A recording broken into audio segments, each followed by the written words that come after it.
Oh. I'll drink to that. I'll drink to that. Hashtag fucking cans. Oh my God, boys. It has finally happened. Newcastle United have been taken over. Look at that. Complete. Takeover complete. Takeover complete. I can't believe it. I can't actually believe it. I'm here with Carl. I'm here with Harry. Carl, you're almost on the verge of tears by the look of it. Newcastle United. Newcastle United have been taken over. Absolutely. I am literally on the verge of tears. Like we spoke about it last night, and I'm just overwhelmed with emotion. I can't believe he's gone. I can't believe we're getting our club back. We're getting a club back. I don't know what to say. Yeah, it's mental. I just hope they do what we've spoken about and bring ex-players back for ambassadorial roles. We invest wisely. We invest into the youth academy, into the infrastructure, and lads, man, fucking hell! Like, I can't believe it's done. It's done. It's done. It's done. It's done. It's done. Get your comments in. We'll get as many comments as we can. But Harry, all you've known is Mike Ashley. That's all you've known. It's over. It's done. It's finally fucking done. I'm over the moon. Like, I'm sick of the sight of that man, and I'll never have to look at him again. Honestly, buzzing. Oh, that's the only word. Like, what a day. What a period of 25, 26, 27 hours, whatever it was.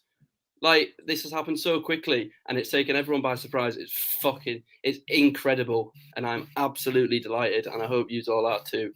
Have a can on me. Thank you so much, Philly, or Phil, however you want to be called. Whatever happens, I'm just happy. I'm just happy. Big up everybody that's a Newcastle fan. I just hope it goes well. I hope it goes well. But we're finally rid of Mike Ashley. We have got our football club back. We have got our football club back. And I don't care what people say. We needed this man to leave a long time ago. And this is one of the fantastic quotes. Here's one man. We are a city. The club is back for us.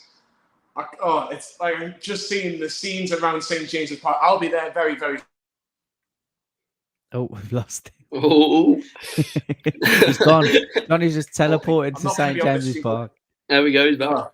I'm back. Sorry if I went there, but absolutely brilliant news. It's Saudi time now, Carl. It really is. How do you look at it? I think Matt's in the background as well. Here he is. Cans. There he is.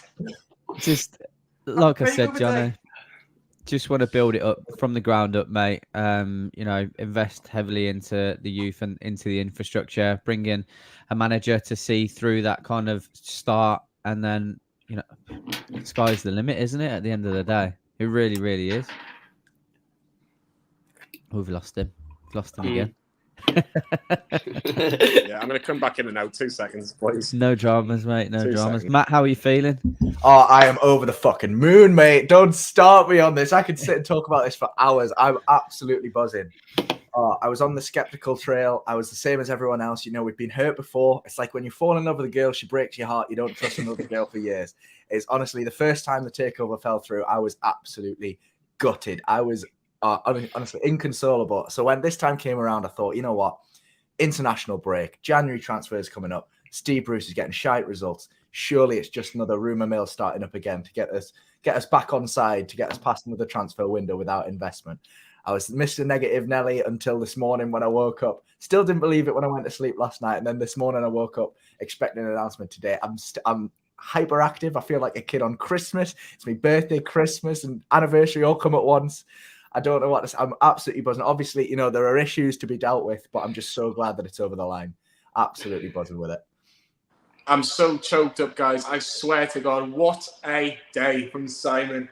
I'm just seeing thousands of Newcastle fans or hundreds of Newcastle fans celebrating in front of the Sky cameras. What a day for Newcastle United. Matt, for someone that isn't a Newcastle fan, what does this mean to us today? I honestly, you can't describe, because we've been dismissed as a fan base for so long. You say Like we always say, we're a sleeping giant with this massive fan base. We're a big club with a massive potential, and no one takes us seriously. And they've had every right not to take us seriously over the years. The results haven't been living up to what we expect for the club, and our expectations haven't been met, and we've been a laughingstock because of it. So for us to be, how many football clubs are there in the world? And Newcastle United have been the ones chosen to be the next big, hopefully anyway, the next big success story.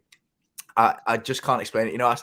The only fans that I've spoke to that even remotely understand it are those fans of like Leeds who've like suffered themselves. They know what it's like to be down in the shit, and they know what it's like to come back from it. So it's I can't put it into words. I can't describe it to other fans. My missus is a Man City fan, so she's had a similar experience where a few years ago when they got taken over. But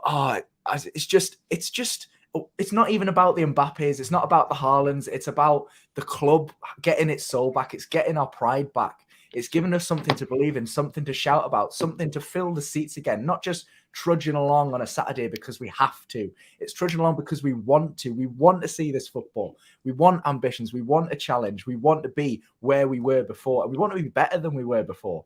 And today is the start of all that. I'm so excited, man. I'm just buzzing. Do you know what it is? Like, I've people that know me know that I love this football club so much.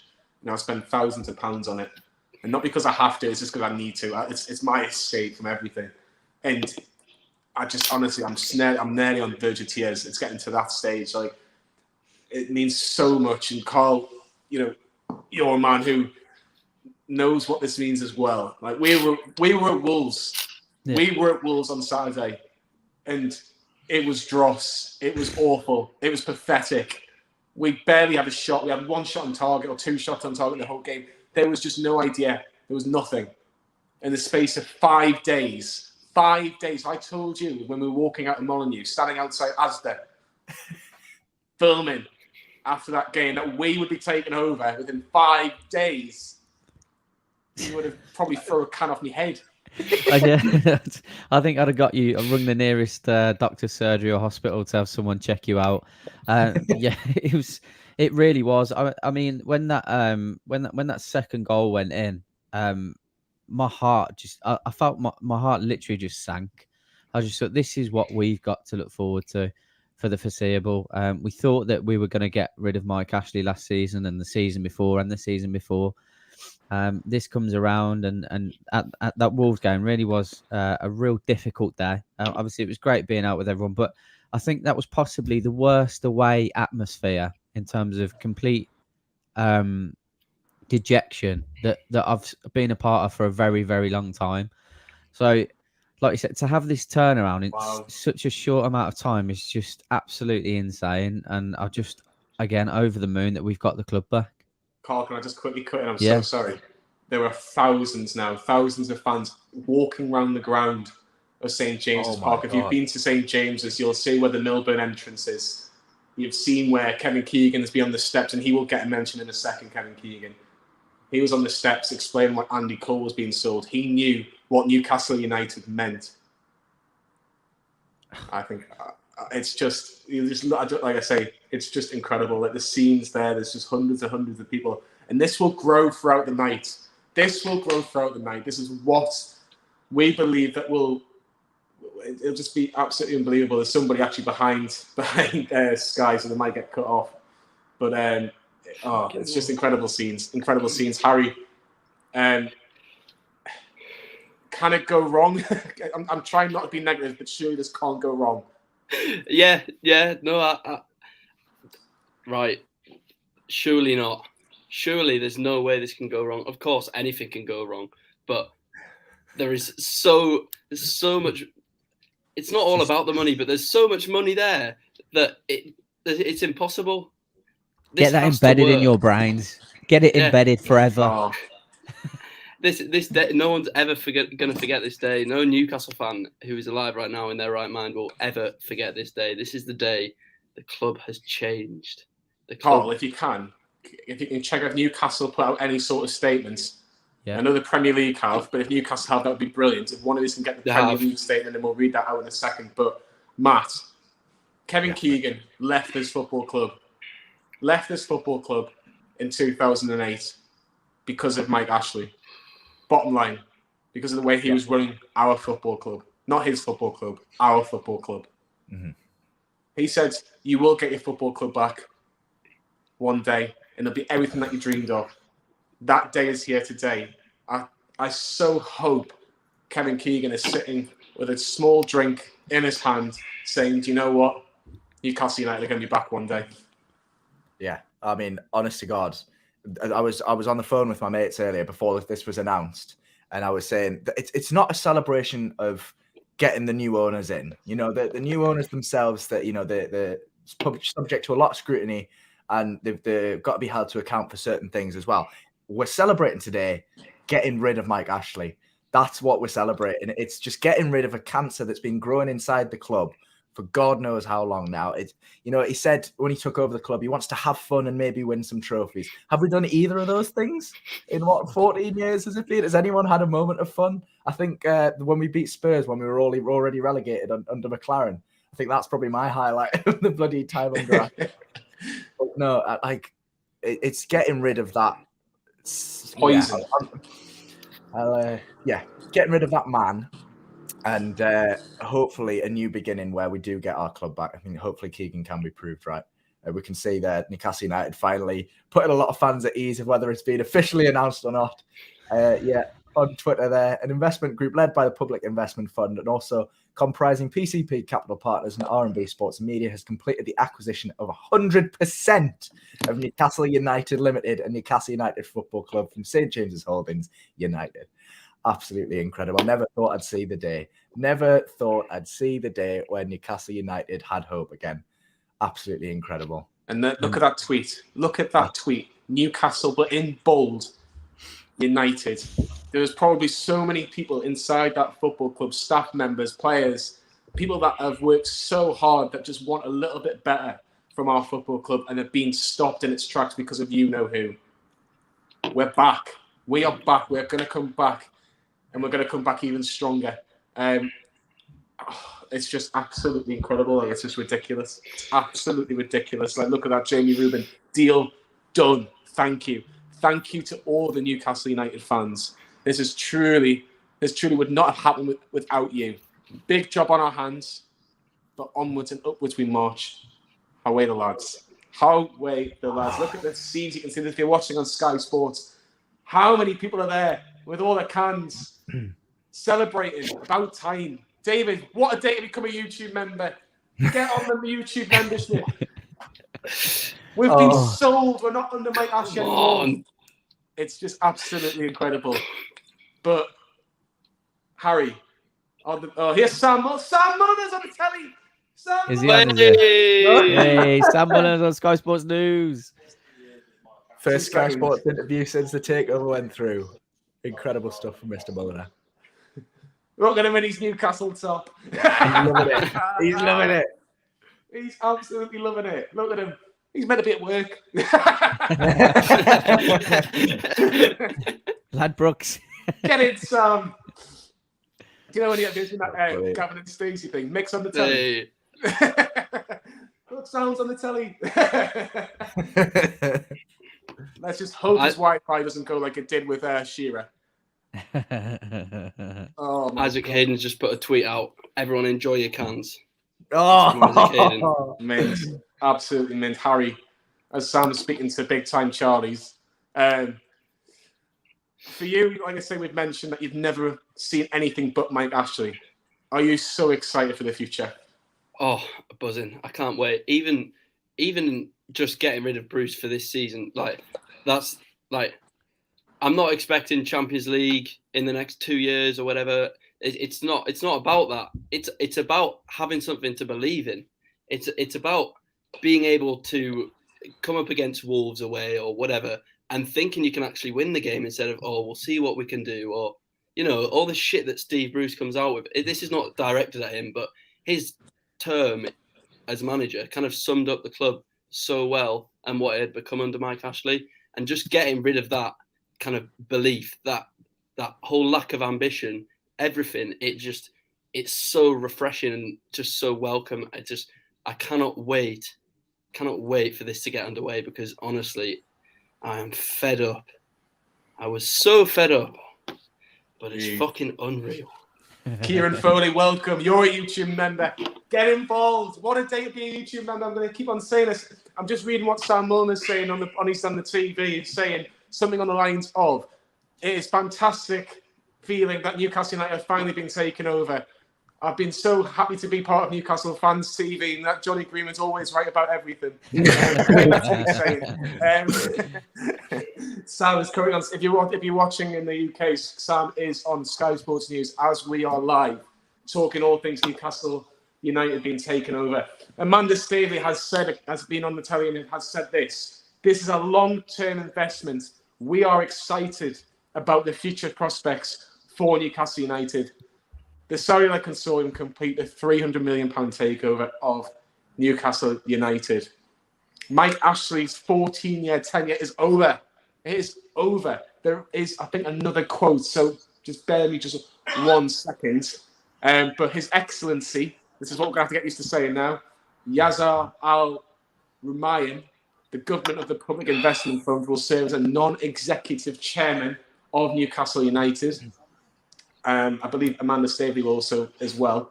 But the PCP capital partners are Chief Executive Amanda Staveley and Jamie Rueben will also be non-executive directors of Newcastle United. It is absolutely insane. It's absolutely insane what's going on. His Excellency, Yasser Al-Rumayyan, we are extremely proud to become new owners of Newcastle United, one of the most famous clubs in England, in English football. We thank the Newcastle fans for their tremendously loyal support. And that's what you want to hear. Tremendously loyal support over the years. And we are excited to work together with them. Now that's what you want to hear.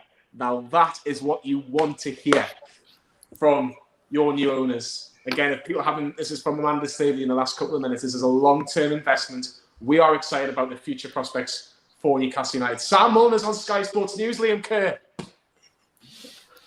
Can you believe it? Not really, no. How do you feel? I would have never picked him to go on Sky Sports News. Sorry, Liam, just Staveley continues. We intend to install a united philosophy across the club, establish a clear purpose and help provide leadership that will allow Newcastle United to go on to big achievements over the long term. All the things that you want to hear from new owners. Please press like for this video. We're going to go on for a long time. A long time throughout the night. Newcastle United have been taken over. Absolutely tremendous. And Sam Milner is still on Sky Sports News. People are coming out their dinner and they see this lovely man's face. Can you believe it? Carl, let's quickly go back onto what the new owners have said. It's fantastic stuff that we're listening to. Let's kind of just please back it up because it's been such a long process.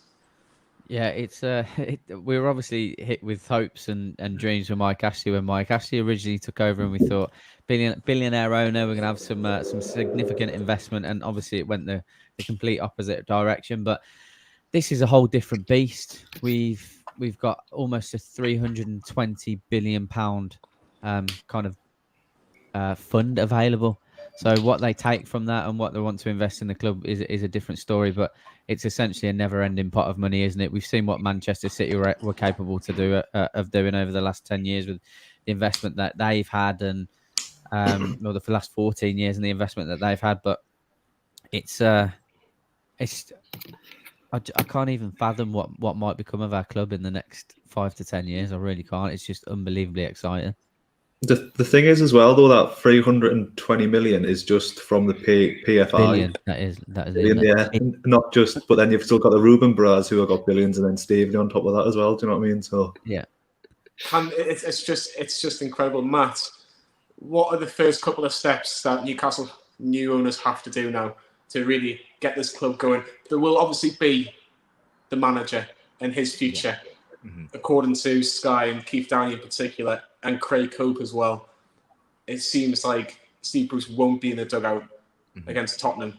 He pretty much knows his fate. How quickly do you see that happening, and what do you think the short-term vision is for Newcastle under these new owners, Matt? Well, I think the Sky have pointed out, he won't be in the dugout against Tottenham. And I think the logical thing would be a quick fix, 6 months, keep us in the league, get someone in, whether that's Graham Jones stepping into a full-time role or getting someone in to just keep us in the league. You know, we've got no ambitions of finishing, you know, top half this season. We just we need to make sure we stay in the Premier League. That's the first thing. Bruce has got to go as soon as possible. You know, I'm not really bothered who they bring in, as long as you're not, you know, Nigel Pearson or whoever. Bring in a manager that's going to confidently keep us in the league this season, and then it's got to be the infrastructure first. It's got to be looking at the academy. It's got to be looking at the stadium. It's got to be looking at staff who want to be here long term. It's got to be looking at the women's team. You know, the fans are already on board with these owners. You know, you couldn't be happier with them so far, and they've done nothing yet. So we need to get the Sports Direct marketing shite off the stadium. Strip that I'll down. go and do it now. I'll do it now. I'll volunteer. New lick of paint, you know, like little things that matter to the fans, you know, little things like that, and invest in. It's got the foundation. You have to have strong foundations of a club before you build the house. You know, Man City had some shocking signings before they made it big. I think when we weren't live, we mentioned Wayne Bridges earlier. They signed as their Robinho. So like, you know, we've got a long way to go before we reach the top. You know, we're not going to be challenging for the league next year. We're not going to be challenging for the league this year. It's a long, long way off before we even consider getting there. But like I say, you know, training ground, look at Leicester. They put so much money into their team. You know, look at Man City, who are probably the closest thing to what we are now. They built a brand new stadium, which is probably bigger than most championship stadiums, exclusively for their academy and women's team. That's the kind of investment we want to see at the club, beyond the first team level, and then of course pushing on for European fixtures, and of course the major competition, the league title eventually, you know, not to get ahead of ourselves, but that's what the ambitions of the owners have made clear. Hopefully they can follow through and deliver that. We have a link in the comments if you want to come on and say for a couple of minutes how you feel. You're more than welcome to. We'll try and get as many people on as possible. But Harry, the top six will be shitting themselves now. Likes of your Liverpools, Man United's, Chelsea's, Arsenal's, Tottenham's, even maybe Man City to an extent. They'll be thinking, if these get their act right, and in 3 and 4 years, we could be something else. Everyone will be taking notice now, won't they? Yeah, absolutely. It's the figures speak for themselves. Like, no one's matching 320 billion, whether you like it or not. It's unbelievable. And just listening to Matt there saying, "Oh, hopefully one day we'll be challenging for the league someday." It's words you just never expect to hear. Like it's genuinely unbelievable for what we've had to put up with for the last 14 years. It's like you couldn't imagine it. They're going to be looking over their shoulders in the next 5-10 years because, well, they better be, because otherwise they're going to get a nasty shock. They are going to get a nasty shock. We have got a couple of messages. We'll start with Adam and Lee. It's actually happened. The biggest day in this club's history has happened. Newcastle United have been taken over. Mike Ashley is gone. Could there be any better news? Absolutely buzzing. It gives us that little bit of hope now that one day, just one day, we might be able to compete for a trophy or something. I thought it was dead in the water, so absolutely unbelievable progress the last year. I've come a perfect time for me personally. I was so disheartened with the club and the way it was run. So just can't wait to see how things pan out. Balls to all this, you know, like, it's unfair money, this is our time now. It's our time to be able to dream. Still a long way to go. It's still a long season ahead this season. Let's not forget that. But over the moon, can't wait to see what's going to happen. This is pre-recorded, so if there's anything, you know, more breaking news I've missed, you know, I'll jump back on again. But yeah, away the lads. Away the lads. That's what I want to say. Carl, if you're behind the studio, or if you've got your laptop there, can you bring somebody in? We'll bring anybody in. Yeah, of course. The studio is full. It's full. We're going to open a minute. It's already full. Get somebody on, Carl. Let's get Dylan in. Dylan, congratulations. Newcastle United being taken over. What are your thoughts? Best fucking day ever, honestly. Welcome as well. But Dylan, what are your thoughts? It's not change really until January, is it? Unbelievable. Never thought it'd happen, honestly. Like, it's the weight of the world lifted off the fans' shoulders, and it's actually now you can look forward to the club again. like you don't dread watching them, and you won't dread watching them for the future. It's just it's overwhelming in that sense. It is, isn't it? Just before we get you in, Andrew, there's a quick video from Lee, who's got his thoughts on this takeover. Hello, yous lot. Welcome to our live stream. Hope you're doing all well. I've got massive toothache at the moment. The jawline going all the way down. I'm in serious pain. That's why I'm not on any live stream. Just the best I felt. So I thought I'd do a quick video because the painkillers have set in. But yeah, I'm a little bit under the weather. So that's why I'm not on screen. I'm behind the scenes though. But yeah, I can't even go to work because I can't even talk that well. This is the best I've been. But yeah, this is your day. It's our day. It's every Newcastle fans' day. We've waited for this for 13, 14 years for Mike Ashley to get out of our club. It's fantastic that we're going to have rich owners. That's brilliant. But for me, it's to get Mike Ashley out first and foremost. That's the biggest thing. As a Newcastle fan, I'm delighted with. We've seen the carry on with players, the stadium name change, the lack of investment. There's tons. I'm sure the lads will go through it of the lack of investment and everything with Mike Ashley. But importantly, what I would like to see happen in the near future is, of course, the first team is obviously to see a change in the manager's job. I think that's pretty unanimous across the whole of the fan base. But also, I think what's been forgetting is that the women's side, I'd love to see Newcastle have a bit of investment. The club don't look after the women's side. It's over to the foundation. I'd love to see Newcastle put in the WSL, money put behind it, and the lasses be a force. I'd like to say the youth development, put a lot of money, and that's been heavily neglected. I'd like to see the training facilities because it looks like a terraced row of bungalows. I'd like to see that upgraded. And of course, the stadium as well. I think those are the short-term goals I feel that the new owners have got to come in and do something about that. I think that could be done short-term. Long-term, of course, you can bring in better calibre players. You can no longer do a Manchester City anymore. You can't just buy players left, right and centre anymore and go and win the league because FIFA have put a stop to that. Of course, there is ways around it. So from a business sense of view, the club's commercial deals have to be a lot better because that's how Manchester City build those foundations. And, you know, you talk about business deals, better deals, longer deals, more revenue, having a global business in terms of a global brand instead of just being predominantly, I mean, everybody knows Newcastle United, but they're not on the levels of a Manchester United, for example, or a Chelsea or a Man City across the globe, or a Barcelona or a Real Madrid and Bayern Munich. They're nowhere near on that terms of commercial side. That needs heavily looked into. And I think they've got money, they could do that. They can bring in the deals. I think that'll help. Of course, people are being exaggerating the top of Mbappe and Haaland, and yeah, that's never going to happen because FIFA have put a stop to that, unfortunately. But what you can do is bring in a head coach in the short term who's better than what we've currently got, and then you can get a better caliber player. So what I mean by that is kind of similar to how Manchester City did, where they went and got, say, Wayne Bridge at left back. They've got Roque Santa Cruz, Craig Bellamy. There's a better caliber players what they already have, and then they gradually went up the league. I think that's where the ambition that Newcastle have to lie. So at the moment, if you talk about our strikers at the minute, there's Callum Wilson, and then next in line, you're looking at Joe Linton, Dwight Gill. Why can't there be someone in a similar kind of level of Callum Wilson? You know, that's realistic. Or the centre midfield or the defence. Go and get a slightly better calibre player and gradually increase your playing staff. It won't happen overnight. We're not going to sign world-class players. I don't think that'll happen for years and years and years. I'm not too worried about that at the minute. What I'm happy with is having the hope back. Instead of going into a game where I travel home and away thinking, oh, it'd be great to get a point today. The wrong mindset. That's the mindset that's been put in because of the boardroom and the management. I would like to go away to Crystal Palace or home at Spurs or away to Brighton thinking, confident 3 points today. You know, I'm confident the way we're playing. In the longer term, of course, yes, I can say that more often. Short term, I think trying to get up that league table, change the manager as a short term. But yeah, apologies I'm not on the live streams because I've got massive toothache. This is the best I've felt, as I say. But yeah, enjoy the show, get interacting, send your WhatsApps in. You'll see the number on screen.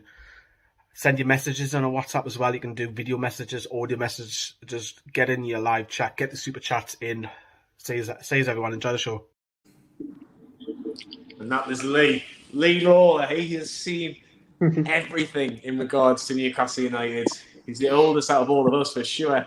He's seen the good times, the bad times, the after years, everything. Andrew, I'm sorry to cut you off there before we start. I get these video in before you bollock me, basically. But Andrew, a good afternoon to you. Newcastle United have been taken over, and Newcastle United are probably, I say probably, the richest football club in the world. It's unreal, mate. I've always said we are one of the richest clubs in the world before this because we're fan based, but now what we've got is some optimism, which we've never had since we finished 5th under Pardew. And what we have now got is if we can have a season where we can break into the top half, we've got the clout now to back it up. Honestly, I was sitting with my 2-year-old son asleep on top of us when it got broken, and you have that urge to jump up and scream and shout, and I'll remember that moment for the rest of my life. It's incredible, Matt. And I can't have a can. That's the problem. I've got a family meal to go to, so I will be having to get back. Matt, you've called this club a sleeping giant. Is the sleeping giant just got out of bed? I think he's got one foot out. He's not quite there yet. There's a couple of Legos he could step on and trip over yet. He's got to take it steady, make sure he doesn't trip anything on his way up, and get his coffee. But no, we're waking up. We're waking up. There's fans. The fans have been loyal. You know, we're almost filling the stadium in the Championship. We've stayed through thick and thin. We're one of the most loyal fan bases in the country, I'd go as far to say.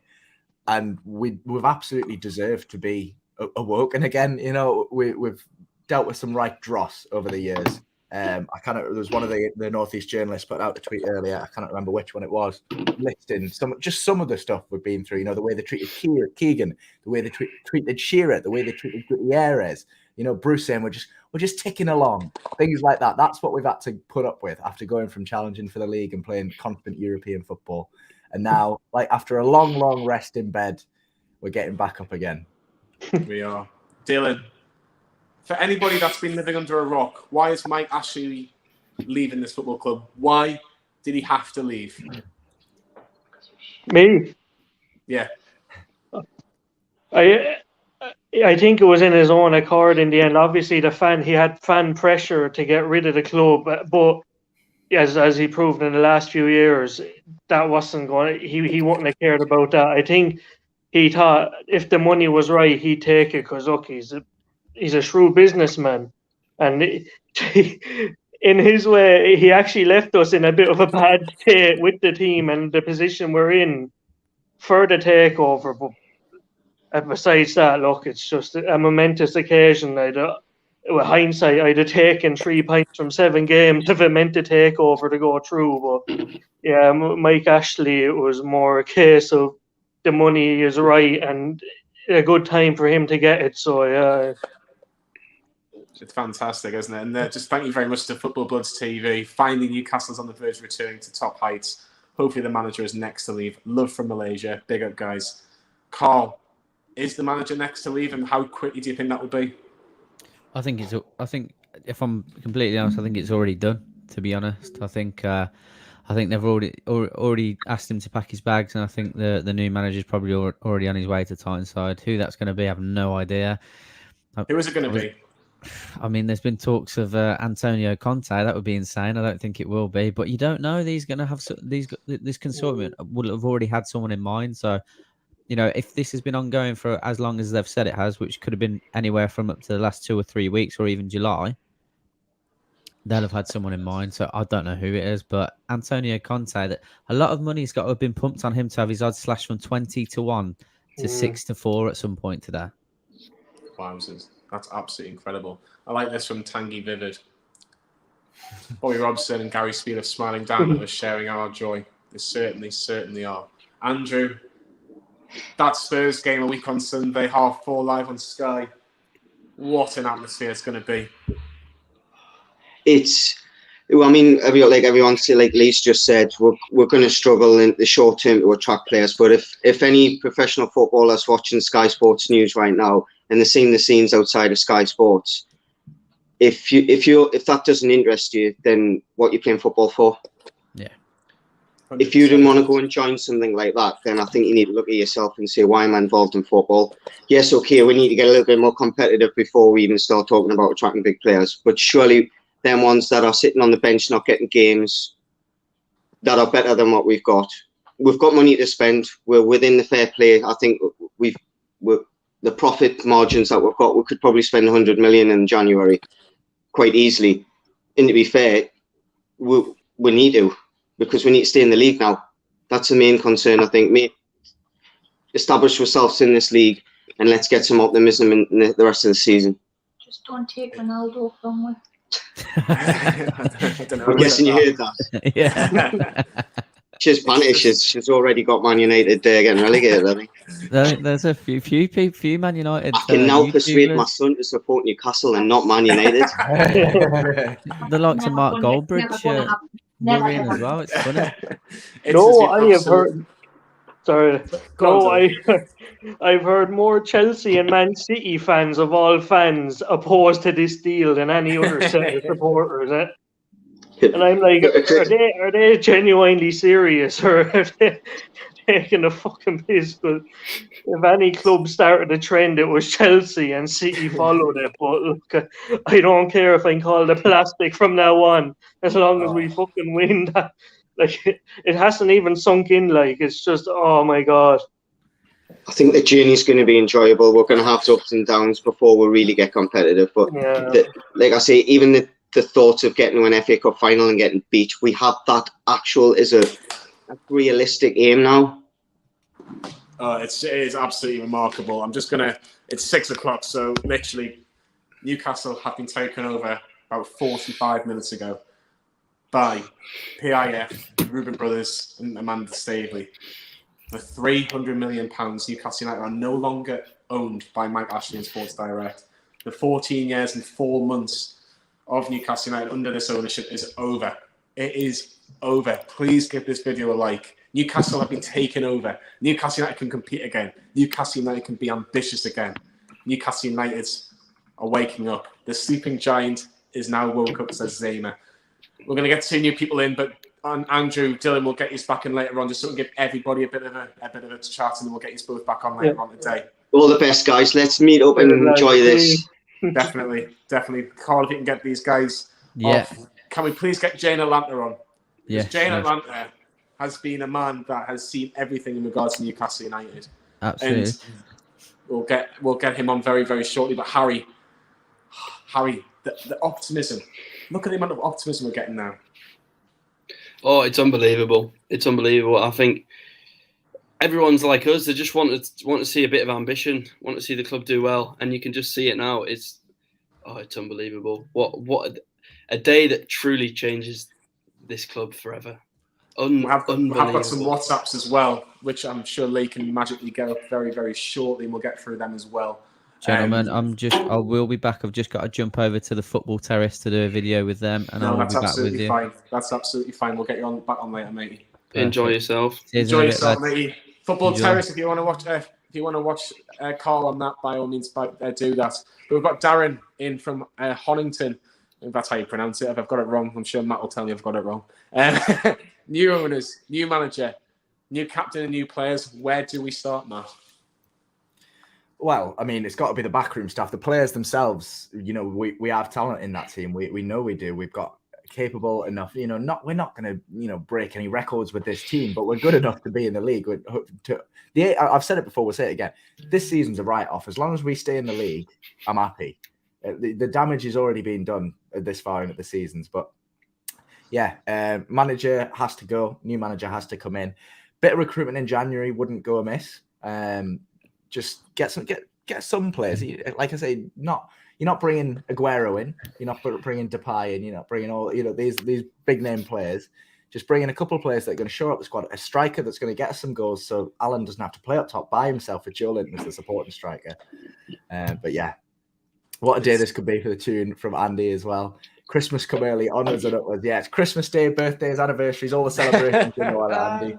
Absolutely incredible today. But yeah, backroom stuff have to get changed first for me, and then a bit of investment in the squad. Yeah, Lee Sutton has a voice note, and Lee, get it away.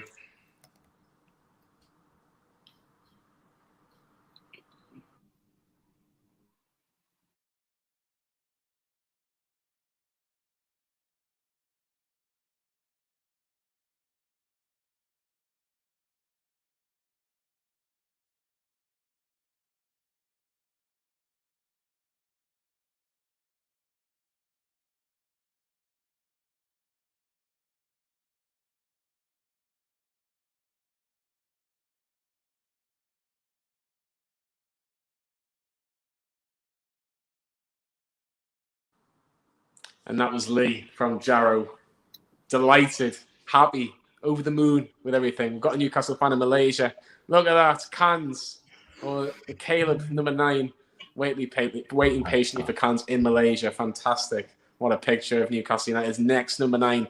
And this is Brad. This is his voice note.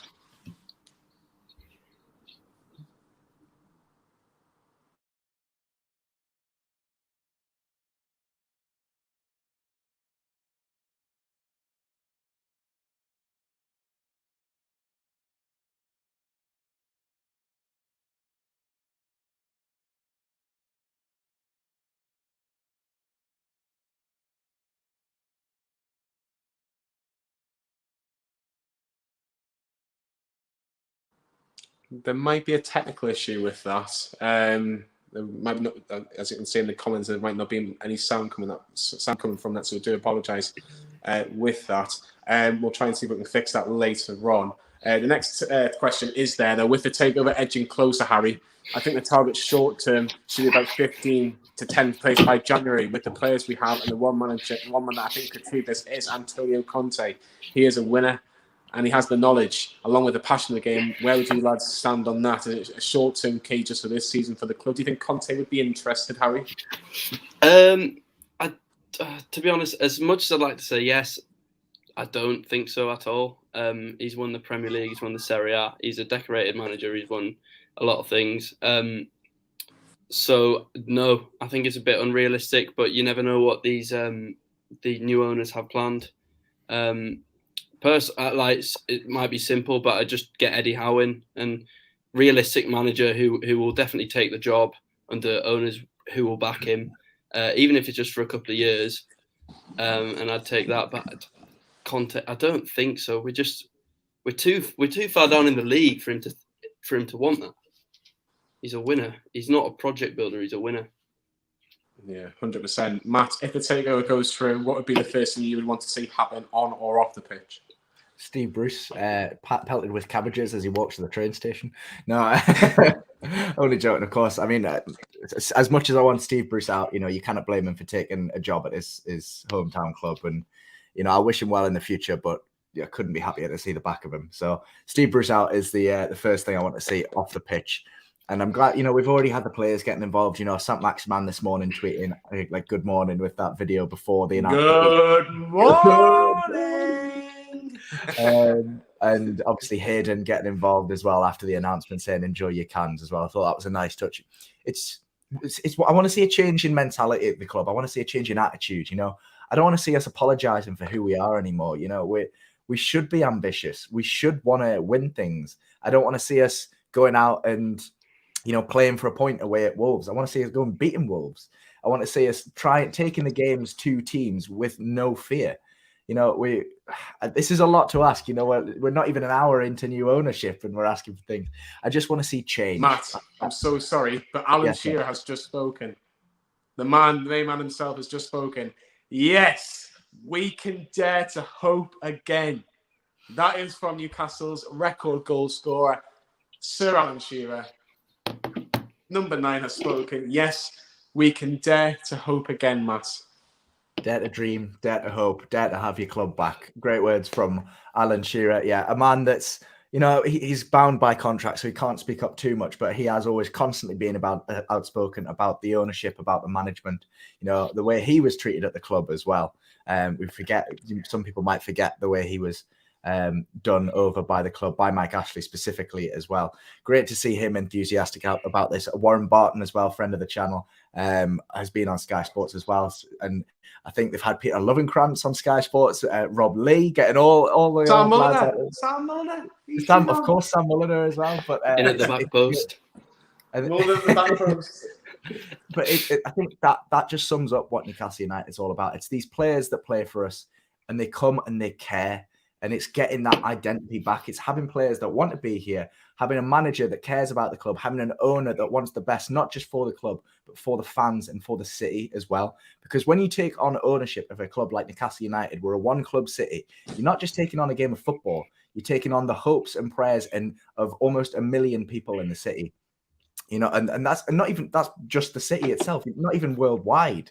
You know, we've got fans all. We've got Jay in Atlanta. We've got fans in Malaysia, Australia. You know, this change in ownership is a spark of hope for Newcastle fans everywhere, and it should have come sooner. I'm just in awe that it's happened so quickly. It just came out of nowhere. It has, hasn't it? Let's have a look at one more question before we get some more people in, because the studio is full. All I want this season is getting to the point to get clear of the bottom three. An international fan says, congrats to all of us from Indonesia here.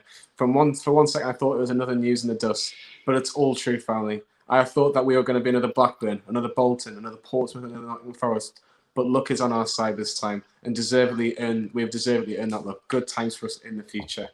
Fantastic words, and thank you for all your WhatsApps. We'll get more throughout the night. Lee, if you can do your magic, get a couple more people in. If you can get Jay in Atlanta in, because I haven't seen him for a little while. There he is. Jay in Atlanta is in as well, and I believe that's Elliot as well. Jay, first things first, Newcastle United have been taken over. Hi. What a day. On my phone, trying to send the money. Outstanding day, lads and lasses around the world. Outstanding day. And no matter what they say about us and how we spend our money, take over, Pod. we deserve this as not just Geordies, not just fans like myself from around the world. We've paid the price. We deserve something good for our club. And I almost lack words. I've been emotional here a few times. It is a big deal. It is a big deal. What can that do for the football club, Jay? How quickly can we change from being a team just above the bottom three to quickly moving up that league? I think we could stabilize somewhat, but to me, it's more about the resources we have for the training ground, the stadium, the development area around the stadium. Financial fair play doesn't limit that at all. And those things can begin immediately. And obviously those things don't pay immediate dividends, but if I lived in Newcastle, somebody's going to spend hundreds of millions of pounds in my city, that is almost better than trying to win immediately. Does that sound crazy? Do you disagree? No, nothing sounds crazy anymore with Newcastle United, Jeff.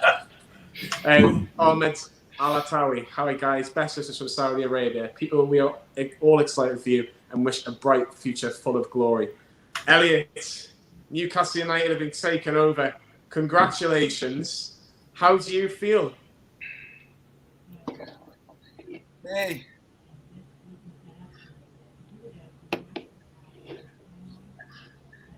Is it my turn? It is, yes. Mm-hmm. I'm absolutely delighted with this takeover. I tried to send you some money, but tried to send you some money on the YouTube chat show, but I've forgotten the Apple ID. But I'm absolutely thrilled this takeover has gone through. I'm absolutely delighted. I think we all are. Delighted, speechless. I couldn't wait to get on to Sky Sports News, show my I'm on Sky Sports News. You need to see Sam Milner. He's been on Sky Sports News in the last half an hour, but the Premier League have released a statement. Yes. And this is when this takeover went through.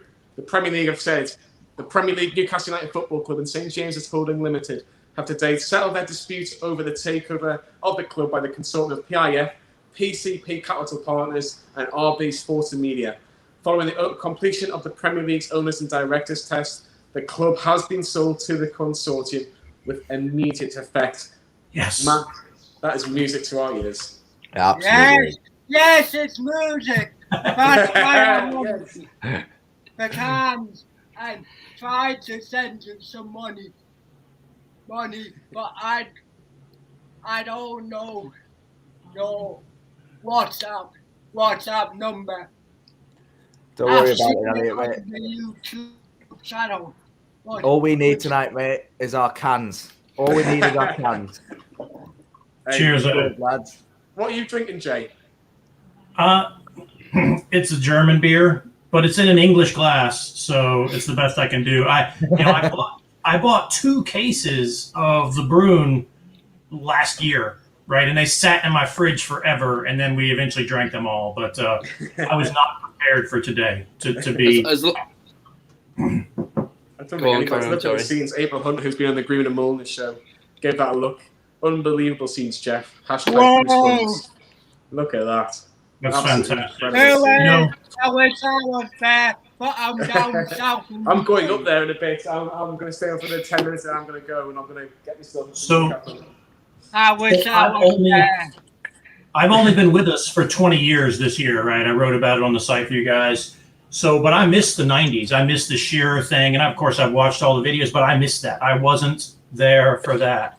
Well, by God, I'm here for today. And I will remember this the rest of my life. Like, I was here today when we came out of hell and into a future with hope. We don't have to win. I don't really even care about winning it. I mean, maybe one day, trophies, whatever, but we have hope. Like, there is opportunity for us. And all of us have been on this channel for years talking with each other, to each other, at each other about Newcastle. There hasn't been many days where there was really any hope. The best we could do is talk about a good win twice a year, right? The future doesn't look like that anymore. And I'm so excited for not just this channel, but the Newcastle supporters around the world. I'm even excited for the new plastic fans, right? Even they'll come along and, and we can give them shit, of course, but I'm even excited for the new people that will glom on and swear to anything they want to that they've been here the whole time. We'll welcome them too eventually. Ahmed continues to say, I'm a Liverpool fan, but this is a very exciting time and all the Saudi people are over the moon today. All the best and cheers. Just the last bit of the Premier League statement. The legal disputes concern which entitles would own and or have the ability to control the club following the takeover. All parties have agreed the settlement is necessary to end the long uncertainty for fans over the club's ownership. I think it's just incredible. The Premier League now has received legally binding assurances that the Kingdom of Saudi Arabia will not control Newcastle United Football Club. All parties are pleased to have concluded this process, which gives certainty and clarity to Newcastle United Football Club and their supporters. It's just fantastic news, incredible news. I think you're going to see so many cans drunk tonight, so many celebrations. It's just going to be really, really brilliant. Matt, if you don't mind, do you mind continuing and take the lead of Lee? Can you take me off the stream so I don't end it? Just so I can get myself... Oh, wow, just like that, he was gone. He's back. Bye. See you later. Yeah, mate, enjoy yourself. Yes, fantastic stuff today. Something. What you saying, Elliot? I'm absolutely delighted that the takeover's gone through. You caught me on my iPhone looking at my screen. I think Elliot's echoing the thoughts of thousands and thousands of fans there, as we can see at St. James's as well. Yeah. Jay, I'll ask this question to you, mate. Obviously, a day of hope, a day of prosperity for the fans. Should there be an element of hesitancy with a takeover like this? Because we have seen examples in the past of maybe not of this size, but takeovers going through and clubs going backwards. Should we be worried about that, or is today just for celebrating? I would first say, is it even possible for us to go backwards while being managed by Steve Bruce? I'm not certain that's mathematically possible. Of course, we get relegated. But in all seriousness, I guess I might answer that a different way. Do we fear making a lot of mistakes with new money and pressure and things like that? We're probably going to screw something up. Football is crazy, right? I mean, something crazy will happen. But the positives should far outweigh any negatives like that. If we hire the wrong manager, pay too much money in January for players that are, got bum knees, right, that we don't detect in the medical. But all of that is at least a chance to fail forward, right? To fail in ways that aren't as bad. So I don't fear that. Bring that on. Does that, my answer sort of make sense to you there? Yeah, no, I understand what you mean. I personally, I'm always I look on the negative side of things. So, I'm looking at Wolves, who are the 10th richest club in the world, and they're struggling this season, and their investment, they have invested in the club. They've gone absolutely positively up from where they used to be, but are they happy with where they are now? And if we're comparing ourselves to them, would we be happy in a few years being where Wolves are, or would we want to be pushing on higher than that? Obviously today is a day full of optimism for many fans, but I'm also hesitant to celebrate too hard because I know it can also backfire. Can I just say that I cannot wait to argue on this channel about why we're in 6th place and not in 4th? Go ahead, Elliot. What you got, Elliot?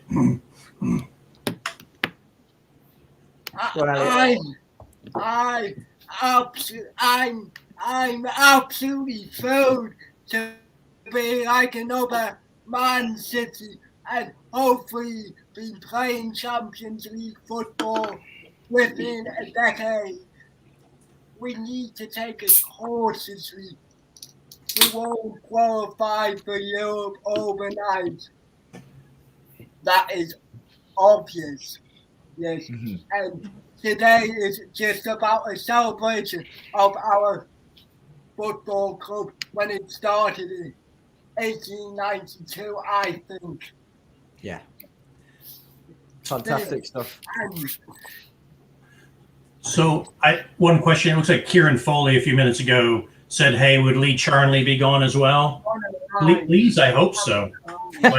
Surely, because a lot of what's going on falls at his feet, and it's time to be done with a lot. Surely they're all gone, right? Surely? Yeah, I think, as of now, nothing confirmed. Obviously, we can't reveal anything. But thank you for catching me out on the iPhone. And I just want to say one massive thank you. It's a celebration day. Even though I didn't say much tonight, thank you for catching me out on the iPhone. Thank you so much for coming on, Elliot. And I think we'll use that as a time to say you more often. We'll definitely get you back on, Elliot. We'll say goodbye for now, though. We'll say goodbye to yourself, and we'll say goodbye to Jay. If you're still around later, lads, we'll get you back on. But we do have a lot of people waiting to come on the show. Sure, lads. So God bless all of you. God bless. Cheers. Thank you. Take care. And we'll get a couple other people in. We've got the Red Devil Studio. Good evening, mate. I believe you're a Man United fan. Sorry, I'm United. But we've done, I think, collabs in the past, had some of you guys on the channel and stuff like that, doing some Newcastle previews. And obviously, usually in those games, we've actually peppered you guys. Well, that might not happen in the future, so that might not happen. I actually live in Newcastle, so Newcastle is actually my second team. So because I live up in Newcastle, and I can only imagine, I'm not there right now because I'm away for work. But I can only imagine the night people are going to get lashed. People are not going to get up to like I can just imagine just bodies in Newcastle City Centre right now, where that no one's going to turn up for work tomorrow. And the police will just understand it, just because I know what the Geordies are like. So, but man, all I can say is it could have gone better to a better team. I have seen people make the Newcastle and City comparison. I think the only thing I would say about that is that, one, this consortium is worth considerably more than Sheikh Mansour. So there is that. But even just on a structural point of view, it was great timing. It's I mean, because I have folks that live in Sunderland actually, and in a way it's a bit sad because this will only make the divide between Newcastle and Sunderland even more, because obviously the local investment that is going to come, Sunderland, no disrespect to people watching from Sunderland here now, but Sunderland is a dump right now. And the investment that's going to come from the Saudis into Newcastle is just going to be even more intense. It's going to make Newcastle even more of a better prospect than the local rivals. But structure as a club, City were nowhere near in the same situation Newcastle was. Whatever you say about Ashley, and Ashley, it's good that Ashley's gone. At least he didn't put the club in a lot of debt. which is what the Glazers have done to United and obviously Arsenal, the Kroenkes and what have you. So the Saudis have a club that isn't in debt, that does make profit, that's got a stadium that's pretty much good to go, so they can now focus their efforts on maybe improving the academy, maybe the women's team, but obviously importantly, like getting good coaching and spending on players. So FFP is not going to be a really big thing. Do I think that Newcastle are going to sign Mbappe or these players? No, but there are still a lot of good players available on the cheap, and that's certainly with a lot of clubs around Europe that want to, like, for example, Barcelona. So I'm talking about like Barcelona, for example, been wanting to offload a lot of their players recently. So you might see a Coutinho, for example. That could be a reasonable option for Newcastle because you've got clubs that wanted to sell their players.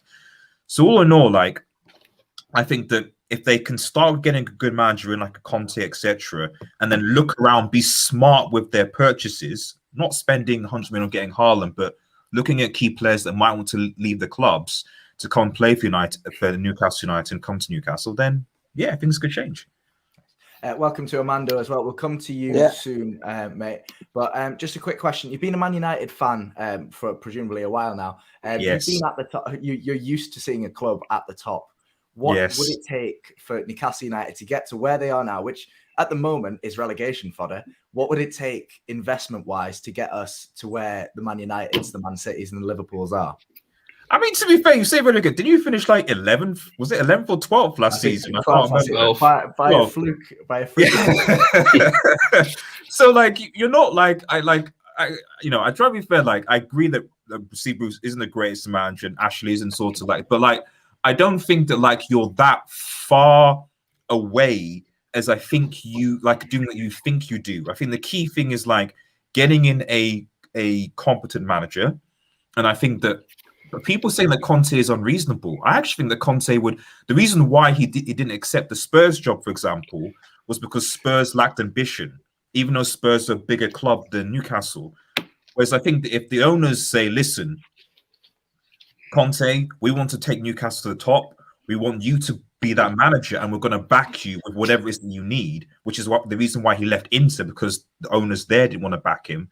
FY, apparently these owners want to buy Inter, so that's a separate thing. If they promise that to Conte, I think Conte will come. And then when you have that, when you bring that top coach, then you can think about bringing those players, getting those cheap deals. So I would say in terms of a duration, I guess it depends on what Newcastle want. Like if you're thinking about European football, just getting back into it, I actually don't think it's going to take that long if you've got Conte and you've got a good window. Maybe 2 years. You get Europa Conference League, maybe Europa League, 2-3 years. If it's talking about competing for trophies, Champions League, Premier League, etc., then I would say probably about like 5, maybe 6 years, depending on how Conte does and depending on what key signings are. I think the key appointment really is getting a competent director of football, someone who knows that the club are like, right, okay, like, much like the guy who was, I think, at Leicester, who got brought in Kante, who brought in Mahrez, who brought in Vardy, etc. For me, the key appointment is a good manager and a good director of football that can work together and scout and find good players for the club that are not just mishmashes, but actually work and actually take the club forward. Amanda, welcome to the stream, mate. Happy to have you here. How happy have you been today? I presume you're a Newcastle United fan. In Asia, it's at night, so I cannot get any drink. It's closed, so what maybe. But finally. I mean, from 2011, I support this club from when the Pardew era began. I mean, 2011, the 4-4, and finally to be competing, because mostly in Asia it's only the big six only, so it's a minority, very, very minority here. So now it's time to be relevant. It's relevant again. For some that we're gonna be a Blackburn to go down, but okay, for this season maybe we can finish about 12-13 maybe. So next season then we can focus on the top 10 and maybe bring some like Bamford or James Ward-Prowse maybe, or Max Aarons, maybe some young prospect from Norwich, because I think Norwich players are very young, but they have talent like Max Aarons or like Cantwell. I think they're good for the short term and also young. Maybe could be for the foreseeable future. It's useful. Like maybe some from Brentford. Bring Tony back for a backup striker for Wilson, maybe from the past. We see how Adam Armstrong is very good now. I think decent now. So, Power off. Are you okay? Are you still there, Amanda? Are you okay? Ooh. Unfortunately, we've seemed to have lost visual with Amanda. He's still there. But Harry, we haven't spoken to you in a little while. Amanda made some good points about the investment there, looking forwards rather than focusing on the now. Investing in youth prospects, players that are going to become good in the future. Where do you think the investment lies primarily at Newcastle United? Obviously, new ownership comes in. We do have the January transfer window this season, but looking forward to next season and seasons after that as well. Where do you think the investment has to come in the first team squad? Well, obviously we've got to get to January 1st before we start thinking about who we're going to bring in, because you don't know who's going to come in as manager and how many points we'll get in between now and then. But obviously, you've got to look at squad depth. Like, our defence is just very average. There's no standouts there. There's not really a lot of pace, and we need desperate backup up front in attack. We need obviously more improvement in the. So, I mean, it's going to sound stupid, but we need improvement everywhere if we want to progress. So, but I would concentrate on defence, really, and then a backup striker. They should be the priorities, and hopefully they'll provide that in January, if not next summer. But there's no rushing, because as long as we get the right manager in right now, then I don't see any problems this season. Then as long as we stay up this season, next season we just build and then we go on from there. Don't forget, you can get involved in the comments down below as well. Let us know where you think Newcastle United will be over the next few seasons, where we should invest. We've got Brandon on the channel. He's got the cans out. Speaking of cans, I need to get myself another drink. But while I do that, Brandon, how have you been celebrating today? I've been waiting already patiently all fucking day. Couldn't really focus on my work. I was ready to jump on the fucking screen. I was ready since 10 o'clock already, probably. But been a fucking crazy day, man. This is probably the best day of my fucking life. Oh, wait, lads. Get me. I'm surprised you've not got the ferry over and at St. James's now. Mate, I'm gonna look into it, but Corona's still a bitch. As I'm not fucking vaccinated or whatever, so I have to figure out if it's possible, if I need to do quarantine, whatever. So I will do my best, but hopefully I can be there. Maybe even next week. Otherwise, we'll see. Well, we hopefully we'll see some of you in the near future. But for now, what's the most exciting part of this takeover then? Because obviously, we've got rid of Mike Ashley. Hopefully, getting rid of Steve Bruce. Are they the exciting Should I tell you what? What I'm most excited about is fucking away days in international. Going into Europe, get in. I would love to go to Prague, to fucking Spain, Italy. Follow the Toon Army down. That's what it is. That's what I'm the most excited about, to be fair. Fucking Euro League, Conference League, Champions League, I don't care. If you play Europe, it's fucking canny, man. How long is that to go? Yeah, well, hopefully it won't be too long before we're back in Europe. We had Jane Atlanta on earlier, and he mentioned the new fan base we'll have from Saudi Arabia and potentially other fans as well. As a Manchester United fan, I imagine, maybe not you personally, but a lot of people get stick but the club saying, that they're all Cockneys or that they're all fans from abroad that are supporting the club. How do you think that our fan base can kind of retain its authenticity whilst also accepting the new fan base that's inevitably going to come with this takeover? I mean, I think people need to realize that football is a globalized sport. Like, this is not the 1990s or 80s anymore. Like, the whole reason this deal, from my understanding, didn't go through was because Bain Sports had a dispute with Saudi over piracy things. But that's football and TV rights, i.e., these rights, people around the world in the Northeast are watching. They're watching Newcastle, they're watching United, they're watching, what have you. So at the end of the day, like, people around the world, so watching. And so if you're local Newcastle fan, you're thinking, right, okay, suddenly my club is going to be watched by millions of people around the world, that will never really have tuned in. Because to be honest, who tunes in to watch Newcastle versus Burnley? You know what I mean? Like, no one really, but then suddenly with the investment, some of the stars, you're thinking, oh, okay, now we're going to tune in and watch Newcastle. But now we're going to, so that TV revenue obviously comes in. And,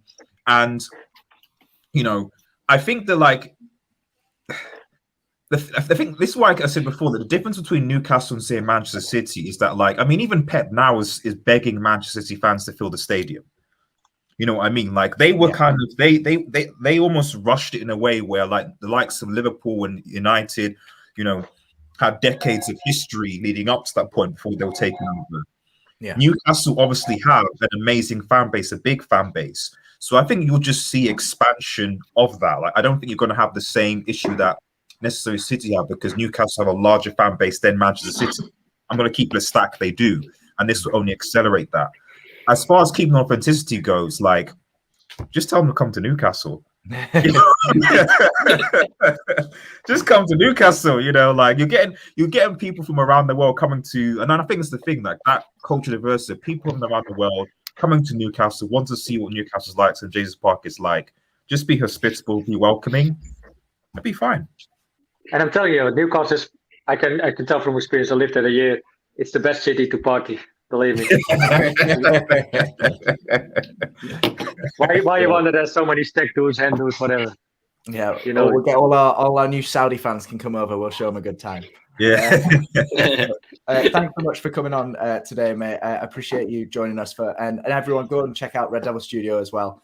Fantastic little channel we've worked with before. So thanks so much for coming on and giving us your thoughts today. Take care, guys. People on. Take care, mate. Ooh. And then he was gone.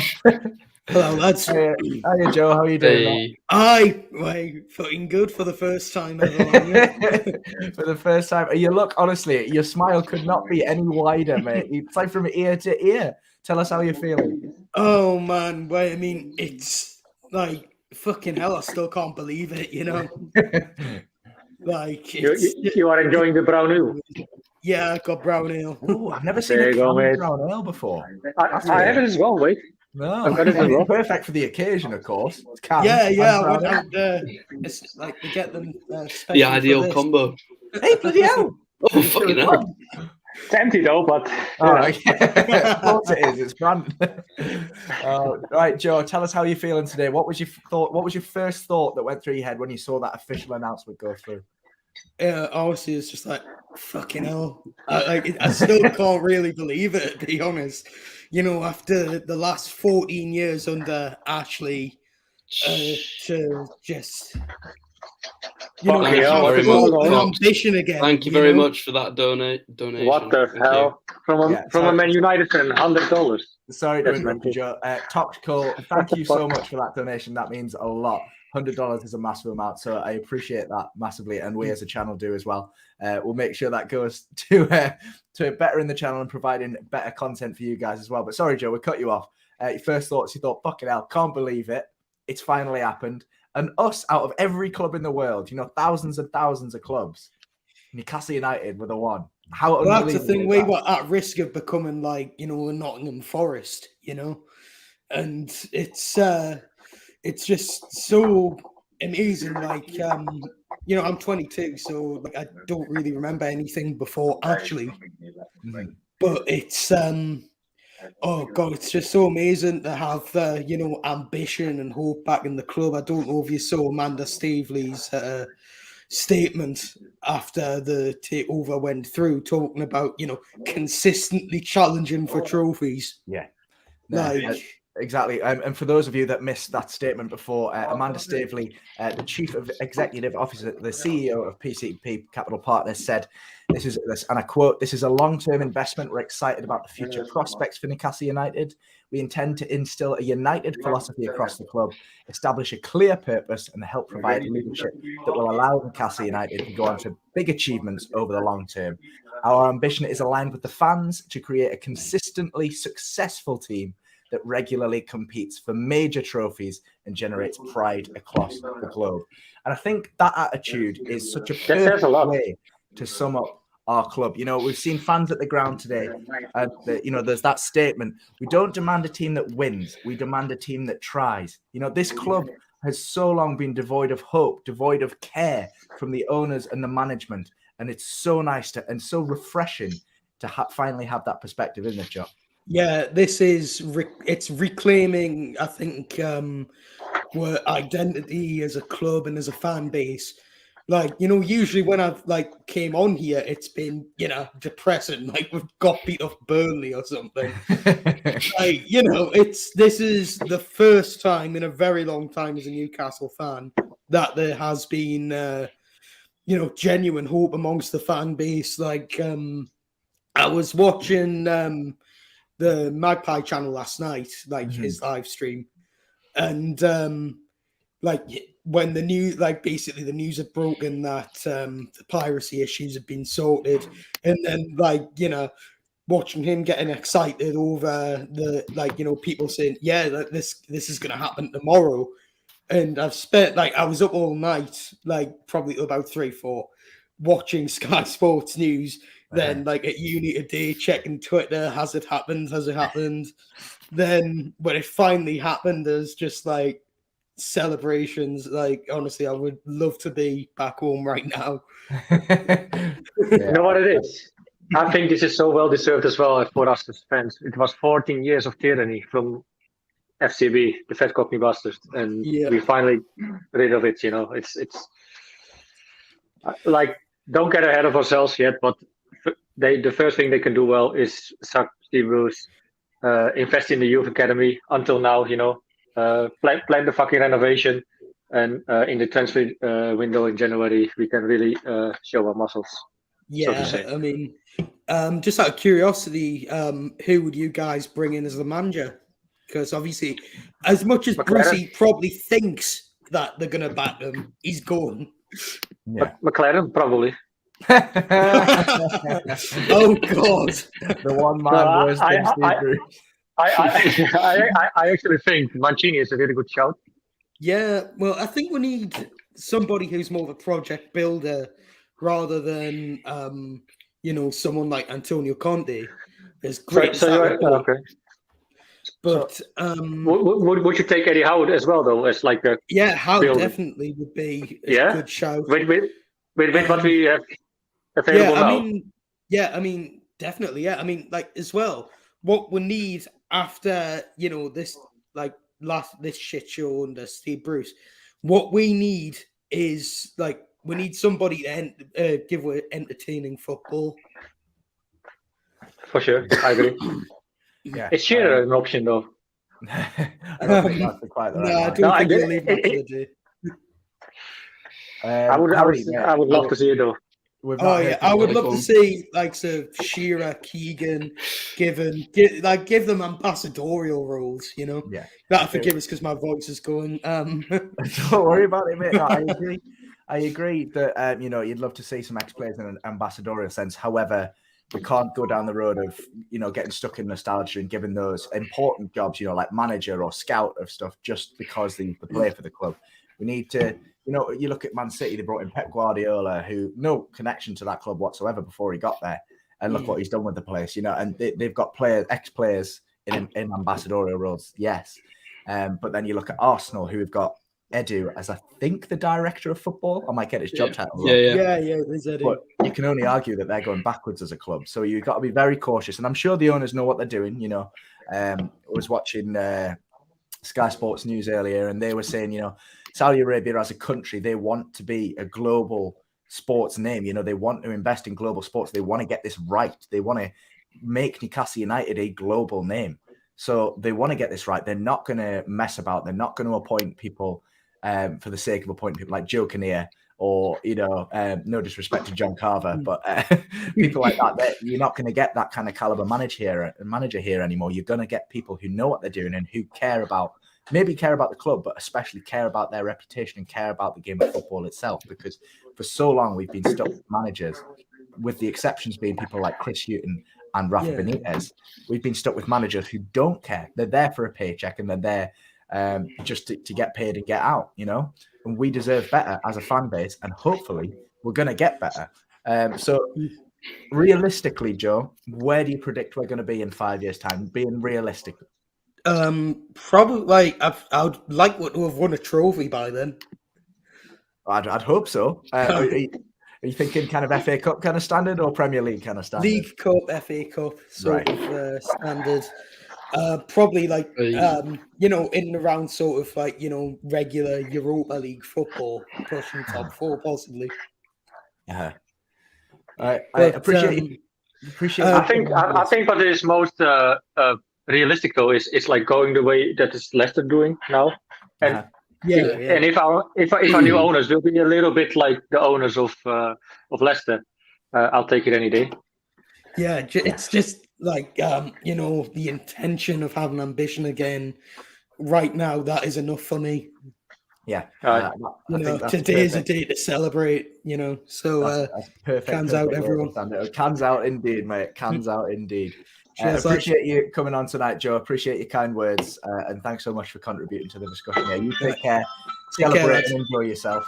Take care. We'll get someone else on, but sure, after that. Well, Brandon's phone starts doing a jingle, I think. Oh, he's gone. He's off. Right, we've got Dan. Are you there, Dan? He's disappeared. He's there. And we've got Callum as well, mate. How are you doing, lads, this evening? Are we celebrating? Hello, you all right? Yes, mate. How are you spending your evening after this fantastic news? Just a bit like. How are you spending your evening after this fantastic news? Honestly, mate, I've had a drink. I want to see the cans. Where are the cans at? There better be a pile in the corner. I've got a bottle. It's just a bit laggy. Just a bit laggy. Just a little bit. Well, hopefully that connection sorts itself out a little bit sooner. Dan, you're kind of in the dark there, but I can see you are there. Right. Okay. Okay. So, how are you reacting to the takeover tonight? The news that's finally gone through after 18 months after it fell through the first time. I think it's relief, mate. Relief that finally it's happened. I mean, it was excited at first when obviously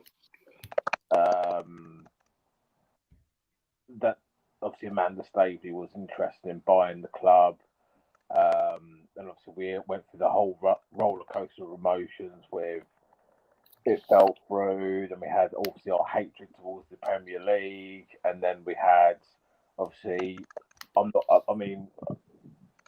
think Mike actually has done a good thing in taking the Premier League to court, because I think there was a case there, because you think like if the big six, obviously we all talk about the big six, obviously they obviously had their moment earlier this year with that European Super League, but having like another club which obviously has the stadium, has the fan base, it's effectively a one club city, isn't it, Newcastle? Obviously you can tell I'm not from Newcastle, so but yet you think about all those things, and I think the fact that with the big six maybe worried that the kind of money that was going to be kind of thrown towards Newcastle, that's probably maybe why they tried to stop it.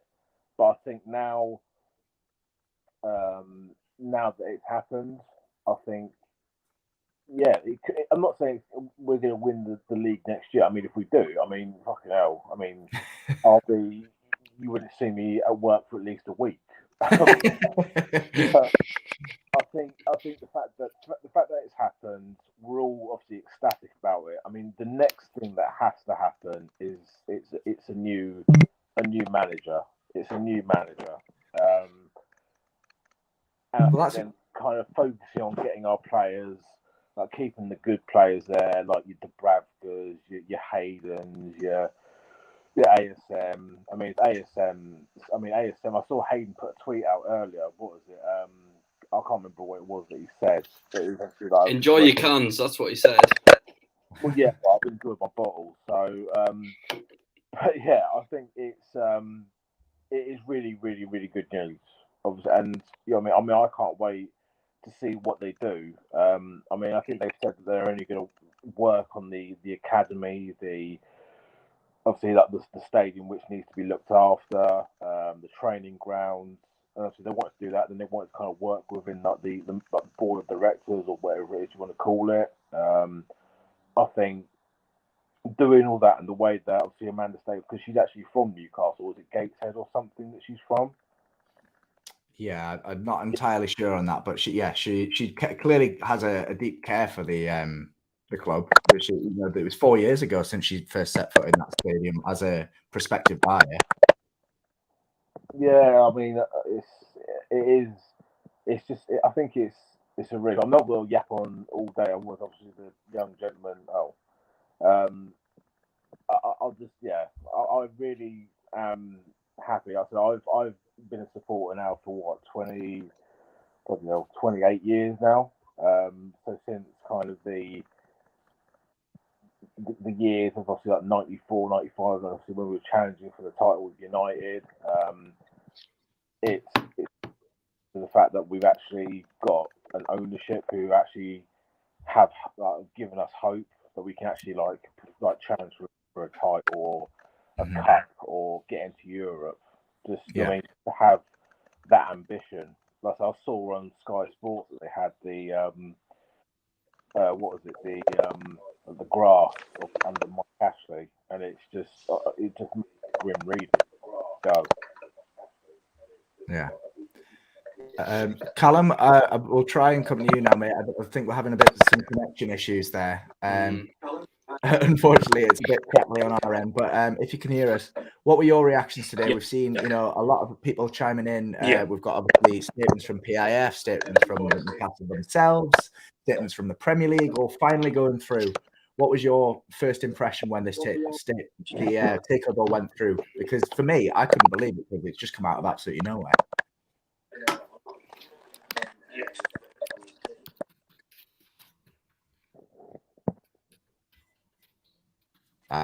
I think we're having some connection issues with Callum there. So unfortunately, we're going to have to let him go. Dan, just before you go, you mentioned Steve Bruce. You said it was essential that we get him out of the club. I can report that Amanda Staveley has been on Sky Sports News saying that she has spoken to Steve Bruce and Jamal Lascelles this evening, but there has been no official decision on Steve Bruce's future. So as of this moment, Steve Bruce remains in charge of the Newcastle United first team. They're obviously still a long while until the next game, so we'll see how that goes. But as of this moment, Steve Bruce is remaining in charge. Do you see him genuinely being in charge of at the Spurs game? He will be in charge for Spurs. I think they have got the person that they wanted in. I mean, I think personally, we've all said it. I mean, I've probably said 90% of the people on the channel said it, that Eddie Howe is probably the man.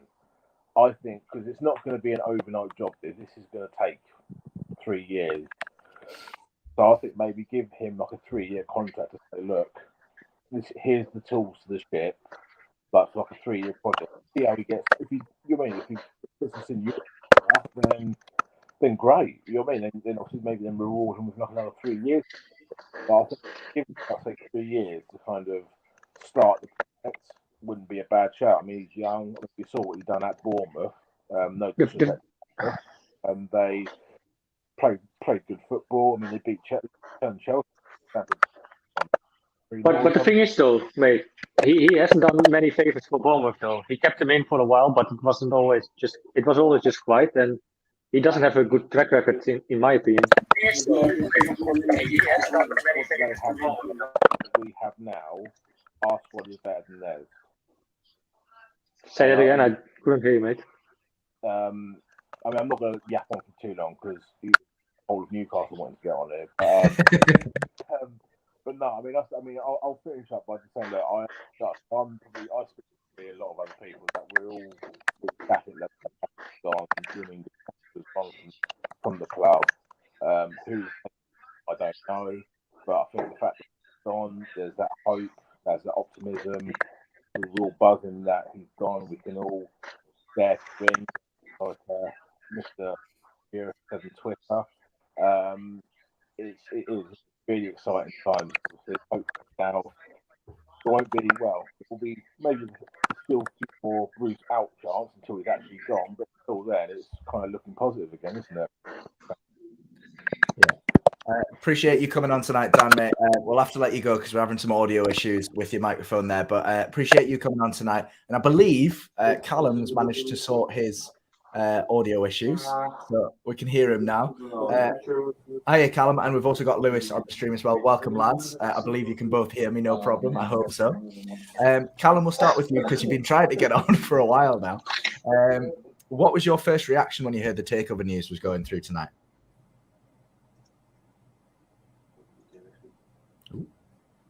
Got rid of Ashley. Thank God we got rid of him. Never thought it would happen. At the end of the day, this club should be in a good spot, really.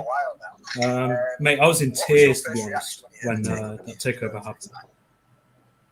Yeah. Can someone turn his sound off, though? Because I hear an echo. Callum, do you have are you watching the stream on it? I'm having issues with my sound, yeah.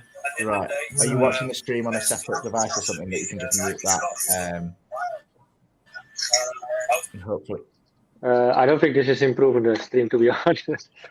No offense though, but it's a little bit hard to have a conversation like this as well, in my opinion. We'll come to you, Lewis, then. I know you've been waiting a while in the background as well. Thanks for being so patient with us. We already know that Steve Bruce will, as of now, is remaining in charge. First of all, your thoughts on the takeover as a whole, but also what do you think of potentially Steve Bruce taking us forward for the rest of the season?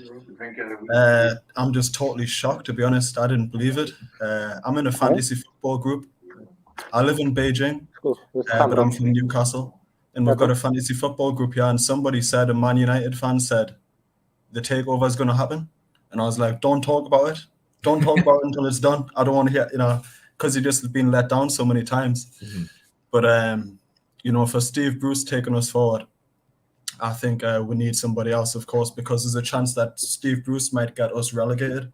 Mm-hmm. Then if we get this takeover and we get relegated, what good is that? You know what I mean? So we need somebody much better, and there are a lot better managers out there. So is there anyone in particular that you have in mind that you'd like to see take over if Steve Bruce was to leave today? I think ideally Rafa Benitez, but we'd all love that. I'm sure we'd all love that. Yeah. Just imagine him leaving after 1 or 2 months at Everton to go back to Newcastle. We bought Steve Bruce out of a contract at Sheffield Wednesday. We can buy Rafa Benitez out of a contract at Everton. I know, maybe spend that fucking cash. I don't know. Maybe Conte. He's a top manager, isn't he? Yeah, we've seen a couple of shouts for Mourinho. Obviously, just taking a new job at Roma this season. Got connections to the club. I will be against Mourinho though. It's such a negative football, man. It's negative football, but then again, Rafa was negative football, and it wins you games. Yeah, but Rafa had way different sort of material to work with, and Mourinho had good material to work with and still played negative football, in my opinion. He still plays negative football, but he wins. He's won the Champions League multiple times. He took that Manchester United team, which was an appalling team. Come on, man. We are now at a point that we want exciting football. We don't need to be the first of the league, whatever. If we do, fine. But we want exciting football, and we have the money now. Let's buy exciting players and a manager that likes to play effective football. I have Eddie Howe over Mourinho if he plays like how we used to play, effective football. Are you telling me that you'd rather play exciting football than win the league? Well, we have to, like you and me doing Newcastle Fans TV, right? And how if we play negative football, how long the streams can be if we play negative football and have to be all the time negative about the style of play and everything. So, yeah, I will probably choose attractive football over winning a prize, probably, just to make my life easier, I guess. Bring the entertainers back. Bring the entertainers back. But to a certain point, it makes sense, Like to a certain point, it makes sense. Like, I don't want to win the league, I guess, with playing so much negative football, I guess. Because other fans from other clubs will be saying, you don't even play good football, so you won the league by just whatever playing negative football. I don't know. I prefer to win the league with nice football, of course.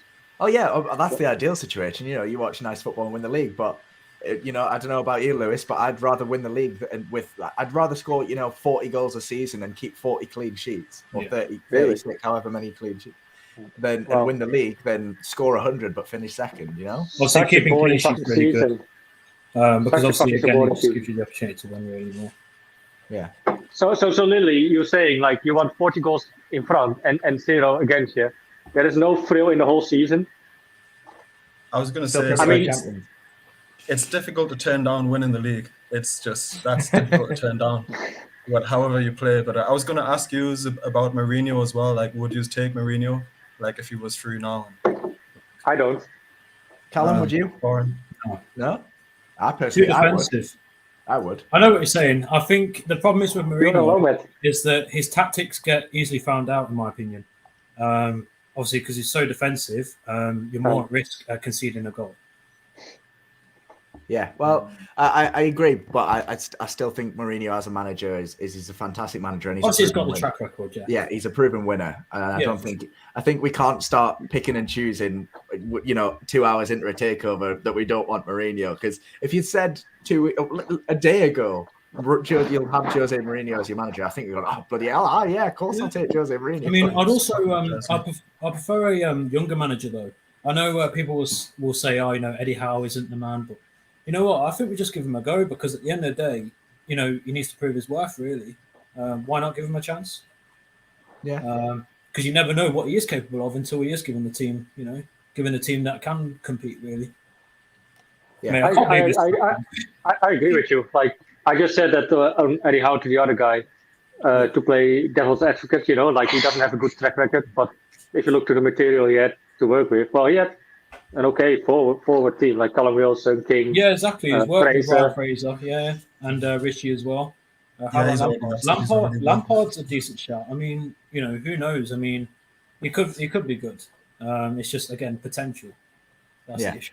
I mean, like we say, we are getting ahead of ourselves. And a person, I think he's a Wolves fan in the comments, getting quite negative, saying we're getting ahead of ourselves. Relegation is still likely. That is true. We are in the relegation zone. We are in a relegation fight. And if Bruce is to go, we need someone that can win the relegation. He needs fight. to go now. There is still more than a half a season to play. And in the January transfer window, we can spend some cash. So.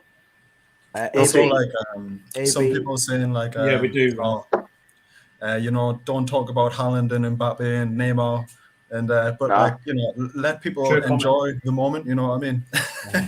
Let people enjoy the time, like, for sure. But to be fair, I don't even want Newcastle to have these kind of players. I just want a good, solid team that can compete, and not with all the star players. I don't want to be a next new Man City. May I actually say something? Realistic as well. Yeah, go on, Callum. Yeah, so actually, I think we should invest in youth. So there's players out there like Todd Cantwell, obviously players like, I don't know if you've heard of him, but Alan Velasco from the Argentina League. I've also brought up George Sanchez, who plays in Mexico for Club America. So like all these young players, Barco, like all these young players, we should go and get them, Mason Greenwood. Because at the end of the day, we need to build a team like to reach the elite level, if you know what I mean, to get to the Champions League. We don't want to get a player that's, in their 30s, and yes, they might be world class, but they will only be for the short term, not for the long term. I would say to that, Ashley and Charlie could make their life so much easier if they would actually look at the youth academy. If you see the likes of Armstrong, Tony, whatever, we could have potential good strikers, and we let them go for peanuts. I mean, this is why I've been against letting Freddie Woodman go. I know he had a poor game against Man U, but it was just, in my opinion, a one-off, and the occasion got to me. But out of the three, he's the worst goalie, probably, out of Dubravka, Gallo, and Woodman. Don't you think he's the worst? Yeah. Well, again, not the worst, but like... I think they're all really good. I know I'll probably get smashed in the comments for that, but it's my opinion. I do think Freddie Woodman has a lot of potential. I know he's 24, same age as Adam Armstrong, actually. But as a goalkeeper, they've still got time. You know what I mean? Because at the end of the day, they don't peak until they're about 38 or whatever. Sure, I like to say, like, Freddie Woodman isn't far behind Gallo and Dubravka. No, he's not. And if you see the ages, like Dubravka is around 30 or over 30, same as Gallo. Gallo is even older than Dubravka, crazy enough. he has so much potential to grow. So that I agree totally with you, for sure. So I actually agree with you. We shouldn't sell him. We're gonna have We to say need goodbye to keep you, lads. holding. We're gonna have to say goodbye to you lads in a couple of moments because we've got some other lads to get to and some WhatsApps. But before we go, we've had a bit of a discussion on the channel tonight. Where is the first bit of investment for the club? You know, is it the academy? Is it the women's team? Is it the first team? Is it the backroom staff? Is it the stadium? We'll come to you first, Lewis. Where would you like to see the investment from the owners first and foremost? I think first and foremost in January, I think we need to bring in a couple of players just to make sure that we'll stay up and just to steady the ship for the first team. And then maybe, you know, once we're set for next season, well, at least we're still in the Premier League, then maybe look at the stadium, the training ground, you know, the reserve team and all of that, I think. Yeah, Lewis, sorry, not Lewis. Callum, you were pointing at the training ground and stadium comment there. Sorry, I'm getting you lads mixed up. Pointing at the training ground and stadium comment from Frankie there. Do you agree with that then? You think training ground and stadium's the first port of call for the new owners? 100%, 100%. I mean, obviously the squad needs improving anyway. I feel like we need to sign a lot of younger defenders. However, again, the training facilities, we all know that they're not up to standard really. So they need to be a priority. And then also the youth academy. Here at Newcastle United, obviously our youth players, obviously like we mentioned, Freddie Rueben and Adam Armstrong, Ivan Toney. We all want them to succeed, and that's the most important thing. I appreciate you both coming on, lads. It was great to chat to you both, and hopefully we'll have you back on the channel at some point during the season. Hopefully, I apologise for all the audio stuff. No, not a problem, mate. I'm just glad we could get you on in the end, and we didn't have to say goodbye too early. Mate, I'm having problems all the time with my audio as well, so it's all fine. It's always Brandon's fault. It's always Brandon. But yeah, it's always my fault. Appreciate you. Cheers, guys. Thanks. So you take care. We'll go and have a look at some WhatsApp now and get Harry back in the conversation as well. Welcome back, Harry. Hello, have a few cans while you were gone, did you? I haven't had any. I was waiting to get back on to crack it. Here we go. Crack that Talk about Kent. I'm just going to grab myself another one. Give me a minute. No problem. While Brandon's gone, we'll read out a couple of WhatsApps there. So this one comes in from an international fan abroad. Congratulations to all of us from Indonesia. 1 second, he thought it was going to be another news in the dust, but it's all true. Finally, thought it was going to be another Blackburn, Bolton, Portsmouth, or Nottingham Forest. Jesus, yeah, so many clubs success in the past, but luck's on our side tonight. Great tweet from Peter forwarded us to us today. I actually posted a video on the page. Yeah, but I mean, if you're just tuning in, Staveley has spoke to Bruce and Lascelles tonight, and Bruce is still in with a job at this moment in time. That could change in the coming days before the Spurs game. Rohan informing us Staveley's doing a media interview. She's currently on Sky Sports News as we speak, answering questions. Looking forward to the owner speaking. Yeah, she's been speaking to fans via Metro Radio on Twitter and also Sky Sports News, and I'm sure that'll be across our socials as well for clips of those. So if you want to hear Amanda Staveley speak, part of our new ownership, get on social media, get on Newcastle Fans TV on Twitter and Facebook. We'll have some clips uploaded shortly for you. Callum tweeted us at WhatsApping, just saying he's got to have his Newcastle Brown Ale. His heart is pounding. I'm sure it is for the entirety of the Newcastle United fan base tonight. I know mine is. Is this a dream from Kev? #Cans, let's focus on getting Bruce out, hopefully avoid relegation and build for the future. Get in! Can't echo that. That's a fucking cross photo. That like. Hey, that is some haircut. I think we've got Jesus reincarnate on the Stella tonight. Fantastic stuff and fantastic shirt as well. I think that's exactly the same one that I've got on there. So lovely stuff. Keep the WhatsApps coming in. Keep the WhatsApps coming in. This person's been crying for the last 2 hours. Thanks for all the cover and support during the Dark Ages. You're very welcome, sir. Happy to be here. And thanks very much to Lee and the lads across the channel as well, doing some great work behind the scenes. In the words of the big man upstairs, Sir Bobby Robson, what is a club in any case? Not the buildings or the directors or the people who are paid to represent it. It's not the TV contracts, the get out clauses, the marketing departments or the executive boxes. It's the noise, the passion, the feeling of belonging, the pride in your city. It's the small boy clambering up the stadium steps for the first time, gripping his father's hands and gawping at the hallowed stretch of turf beneath him, and without being able to do anything about it, falling in love. We've all been there. We've all walked up the stairs a person and walked down a Geordie. And then, of course, that Maximan with the Premier League and the Champions League on the back of a camel gifted by our new Saudi overlords. Fantastic stuff. Keep the text coming in on the WhatsApp. It's a bittersweet day. Yes, we are going to address the human rights violations of the Saudi government, of course, and the implications of sports washing.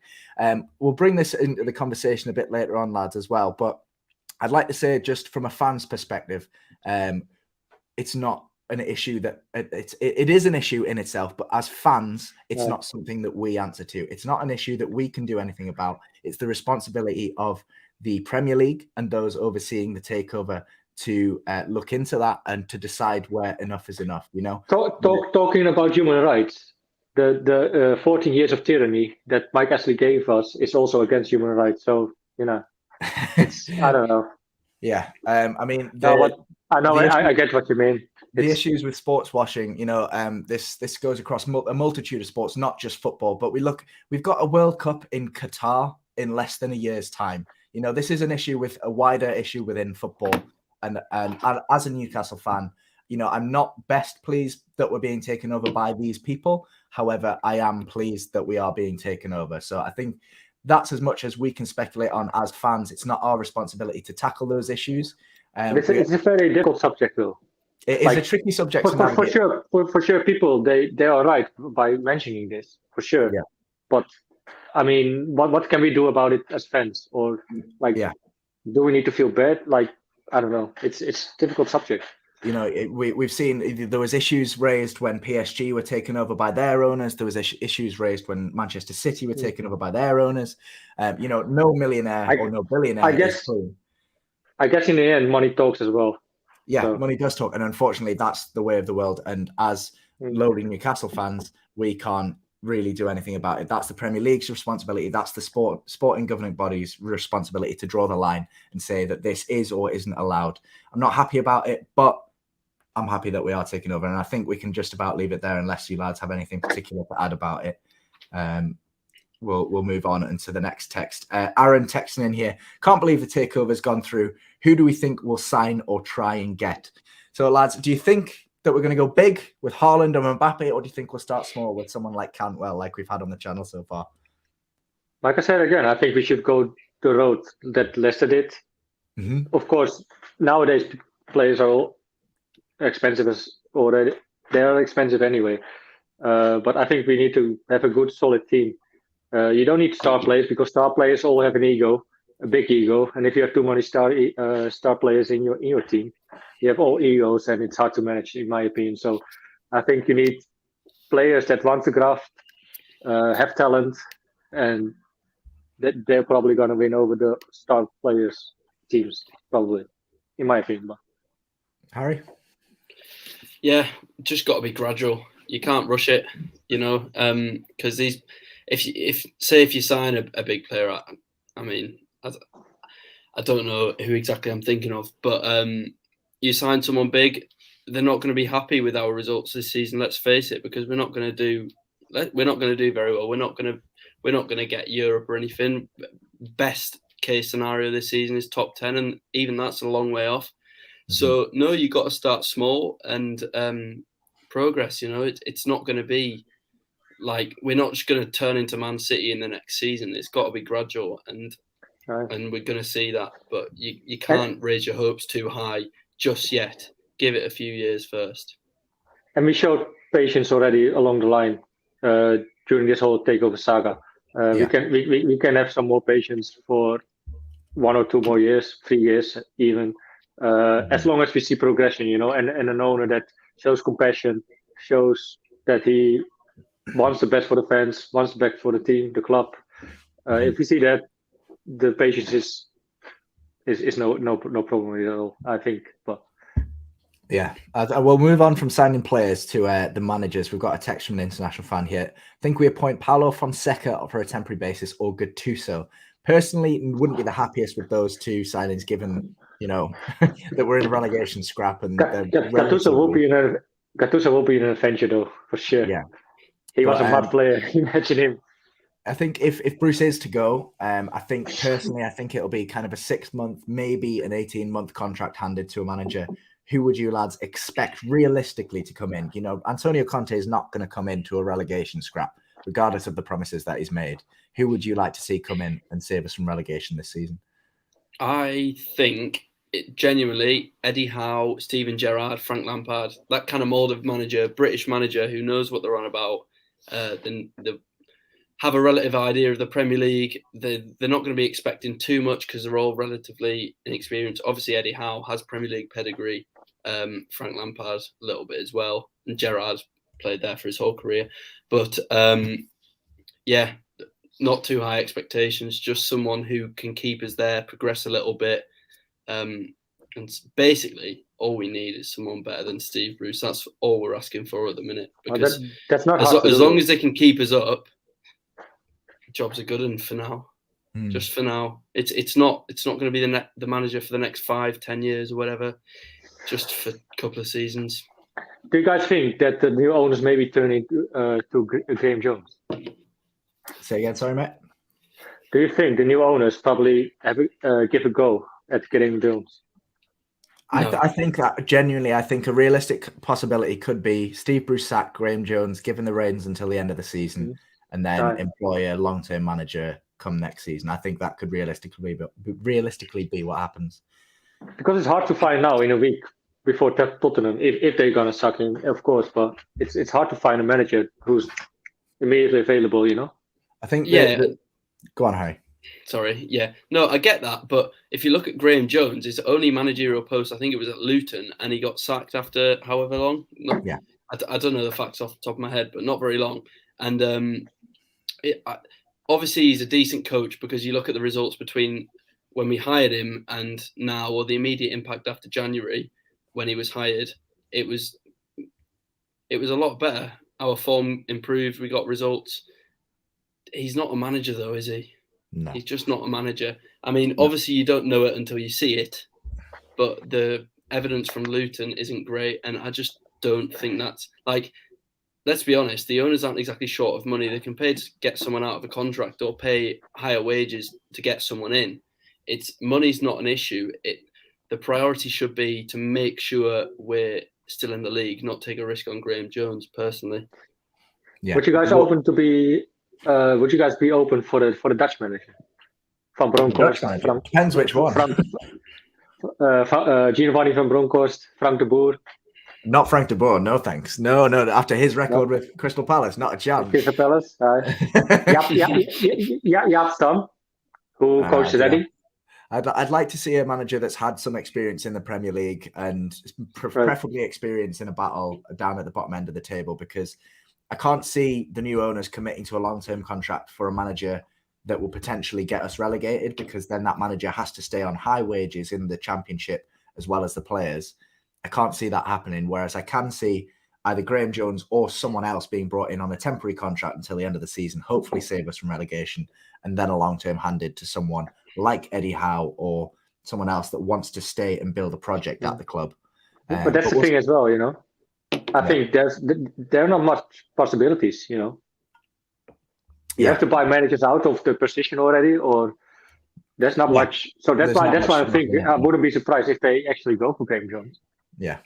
We'll see what happens. We'll see what happens in the next week, and then we'll move on, and we'll see what happens if someone's employed before the Spurs game, or if Bruce is in the dugouts come a week on Saturday or whenever it is that weekend. But we'll move on to the next one. We'll talk about the managers a bit later on as well. This text coming in from a Hearts fan who's Newcastle's his close second team, and he can honestly say he was more emotional than this takeover than he was when Hearts came out of administration. Onwards and upwards. How are the lads? Fantastic from that fan there. Elliot, the local legend, delighted about the takeover, and he's sure everyone on Tyneside will be. A couple of Saudi flags and trophies in there for good measure. Glad it's the end of horrible time at Newcastle. Pleased to move on to the next chapter. I think that's the main sentiment. Elliot is a good guy, though. Yeah, I like Elliot. Elliot, fantastic. And of course, who would be the first player that we sign? We've touched on this briefly. Who would be the first player that we would sign? Personally, I'd invest in the defence, or maybe if it depends if Callum Wilson's fit come January, because it needs to be a January signing. But I'd be looking at someone in the defence, preferably a right back, even a left back. But big money signing. If we're dreaming, I'd love Ferran Torres, 50 mil, bring him in. But no, I can't see that happening. But yeah, we've talked about transfers, we've talked about managers, and thanks so much for everyone in the comments getting involved as well. We can say hello again to Amanda. Sorry for the debacle that happened earlier. Yeah, You ran out of battery. How are you doing, mate? Yes. You survived? Are you doing okay? I'm okay. Sorry, I moved. I'm just scrolling Twitter. I forgot to charge the battery. So exciting. Just waiting. I think it was around 10 p.m. local time here. I just scroll. Then just pops up like that in the news Twitter, in the feeds. Just I think it's more. I think I can recover tomorrow. I think like that, maybe. But I think go on. Good. I think from the I think the manager realistically, I think yes, about like Eddie Howe or Lampard, maybe Lampard will be the. I believe like the interim manager for now. Frank Lampard, did you say? Yeah, just like interim, like till the end of the season. Would you like that, or is that just realistically what you're thinking? Just realistic, but there's other option. Like I think the Leverkusen manager just got sacked last year. I think it's Peter Bosch. I think it's from Bayer Leverkusen. I think his tactic was good, like similar to Ajax than like Ten Hag and like that. Because for now, I think I prefer like the Dutch coach or Germany manager. I think. Which one you mean, mate? Peter Bosch from Leverkusen last year. Okay. Yeah. He used to coach Ajax Amsterdam. Yeah, I like the. I think he's now in the German league, right? No, he's sacked last year. Oh, last is he? season. Okay. Yeah. Okay. I probably missed that though. Yeah, you mentioned, Amanda, you've been a fan for about 10 years now, going on 11 years. This on screen right now is a list of all the things we've had to suffer under Mike Ashley's reign. A name change, Sports Direct Arena, remember that? The treatment of Shearer and Keegan, the treatment of Gutierrez and Taylor, Shea Given's treatment, and no testimonial. The land behind the stadium, obviously the debacle surrounding that, the Sports Direction advertising, which we can all agree was an absolute travesty in the club shop as well. The lack of investment reflected in our form, not only this year, but last year as well. The Cockney Mafia, it goes without saying. The caliber of sponsors the club attracts, the HMRC debacle, the cup runs or lack thereof, the blackout of the media, the mainstream media. Of course, we've had the Newcastle Fans TV and other fan channels as well, providing probably the best content because no other mainstream media can get inside the club. The managerial appointments over the years, the 8-year deal for Pardew and his staff, the signings of the players, the walkouts and the sackings, the communication or lack thereof between the fans and the players, 2 relegations out of our 6 in history coming under Mike Ashley. Shirt prices skyrocketing, increase of season ticket prices going through the roof, becoming absolutely unaffordable for your average fan. And the amount of times a sale of the club has fallen through is absolutely atrocious at this club. It's disgraceful. And thanks so much for that graphic, putting that together as well, Lee. We've got this gentleman joining us. Your name's Conte, or is that who you want in as your manager? It's who I want in as the manager. Do you mind introducing yourself, mate? Yeah, my name's Lloyd. Hope you're all right, lads. How are we doing, mate? What do you make of tonight's takeaway? Takeover. I'm getting hungry. Nah, it's amazing fan. It's amazing news to be a Newcastle fan today. It's been a long time coming. It's been longer than what I anticipated it to be. It's been pretty dire. I mean, I suffer with mental health issues, so being a Newcastle fan over the past couple of years, it's not been a very great experience, going to the games and watching. So today is a good day for every Newcastle fan over the world, to know that we've got rid of Mike, we've got the Saudis in, they're going to invest into the club. What we need, we want to, like I say, we want a team that does well, and it's not about spending money, it's about progression and having a project to work on, and we've actually got, looks like we're going to get that now. Yeah, hopefully. Does that fill you with optimism then? You know, the takeover's happened and we've had the new owners come out with a statement say, we want to be challenging for trophies. We want to be at the top end of the table. We want to be a big club, a global name. Does that fill you with optimism going into I was going to say the new season, but the new era of Newcastle United? Well, when I was a kid, it was Keegan and Shearer. When I was a little boy, and like watching the finals on telly against Man United, and in the Champions League with Tino Asprilla scoring that hat-trick against Barcelona, you just want that feeling again. You know, we've missed it for so long. Yeah, it's just amazing that we could get that back now. You know. Mm-hmm. Amanda, like I said before, you've been a fan. You've only known since this era. Hey, I remember that shit. Hey. Oh, I remember that shit. The last time it was a good sponsor like Northern Rock. After that, yeah. You've been a fan for 10 years now. You've only known Mike Ashley. How does it feel to finally have optimism surrounding the club? Well, finally there's some hope, because when last year it doesn't got through. I mean, I just thinking maybe this year relegated. A few years in the championship, I think it's when this takeover does not gone through. I think it will be we stuck there for like a Blackburn or something, just fall, and the worst thing happened is put into administration like the Derby, like Derby County.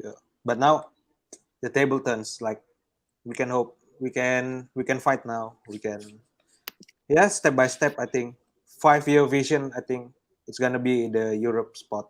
Maybe Europa League. It's okay for the 5 years. Yeah, Lloyd, we've been debating on the channel where the first area of investment should be for the new owners. You know, we've had debate whether it should be the academy, you know, the players, the stadium, the backroom staff, the manager. Where would you like the new owners to focus on at the club as a first port of call? Get a new manager, get Brucey out. At the end of the day, we've got good players. I'm not saying we've got a decent team, but we've got players that should be doing better than where we are at the moment. I mean, the football's been negative. It's been terrible. But look, we've got to thank Amanda Staveley for really pulling this deal off. At the end of the day, she's been here for 4 years trying to pull this off. I mean, we really have to thank her for it. You know, I've just watched her interview and she looks happy. She looks good. You know. Yeah. I have to say, I did. I watched a bit of her interview and her husband as well, greeting fans, and they both seem over them, and they seem to genuinely be delighted that this has gone through after such a long time.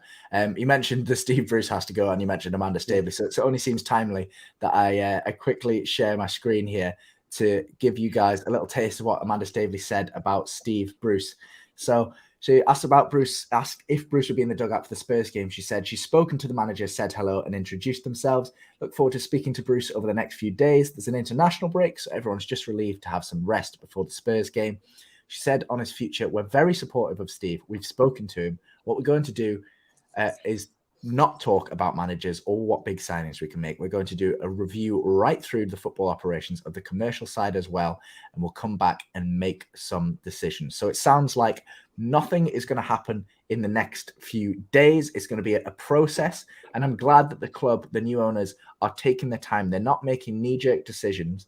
They're going to assess the situation at the club, and they're going to come to the right decision, what is best for the club. Because although they haven't let Steve Bruce go immediately, they've not said, no, we're not letting him go, you know?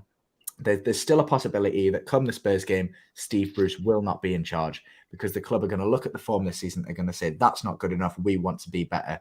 And they're going to take a considered approach, a considered decision, and hopefully bring someone in to replace Steve Bruce and wrap up the season, hopefully in the Premier League. But unfortunately, lads, that's just about all we've got time for. So I appreciate you coming on for the brief moment, Lloyd and Amanda. I'm glad we could put you back on towards the end of the show. Appreciate you lads coming on. So we'll catch you in a bit, lads. You take care and enjoy your evening. Have a couple of cans in our honour. All the best. Take care, mate. Cheers. Harry, Brandon, thanks so much for joining us tonight. I hope we've got cans on the go. I know I do. We're all old enough to drink here. Cheers, lads. Cheers to that. Cheers, lads. Cheers. But yeah, Don't forget, if you haven't already, please drop a like on the video. Drop a comment in underneath the video as well. Get involved in the discussion. We've had a load of comments coming in tonight debating where we should be, where we can be, where we will be as a global superpower if this takeover comes along. If you're new to the channel, please subscribe if you haven't already. We got some great content coming up. We will also have live reaction from St. James's, with a couple of the lads going down there to get involved as well. We have new owners, finally, after 14 years of Mike Ashley. I can't believe I'm saying those words. Thank you so much to everyone that's come on the stream tonight, contributed, having a discussion with us, and even if you just dropped a comment in the discussion down below. Thanks so much, lads. Cans, #cans, drink up, enjoy your evening. Away the lads. Get Away in. the lads. Take care, lads. Enjoy yourselves. What a night.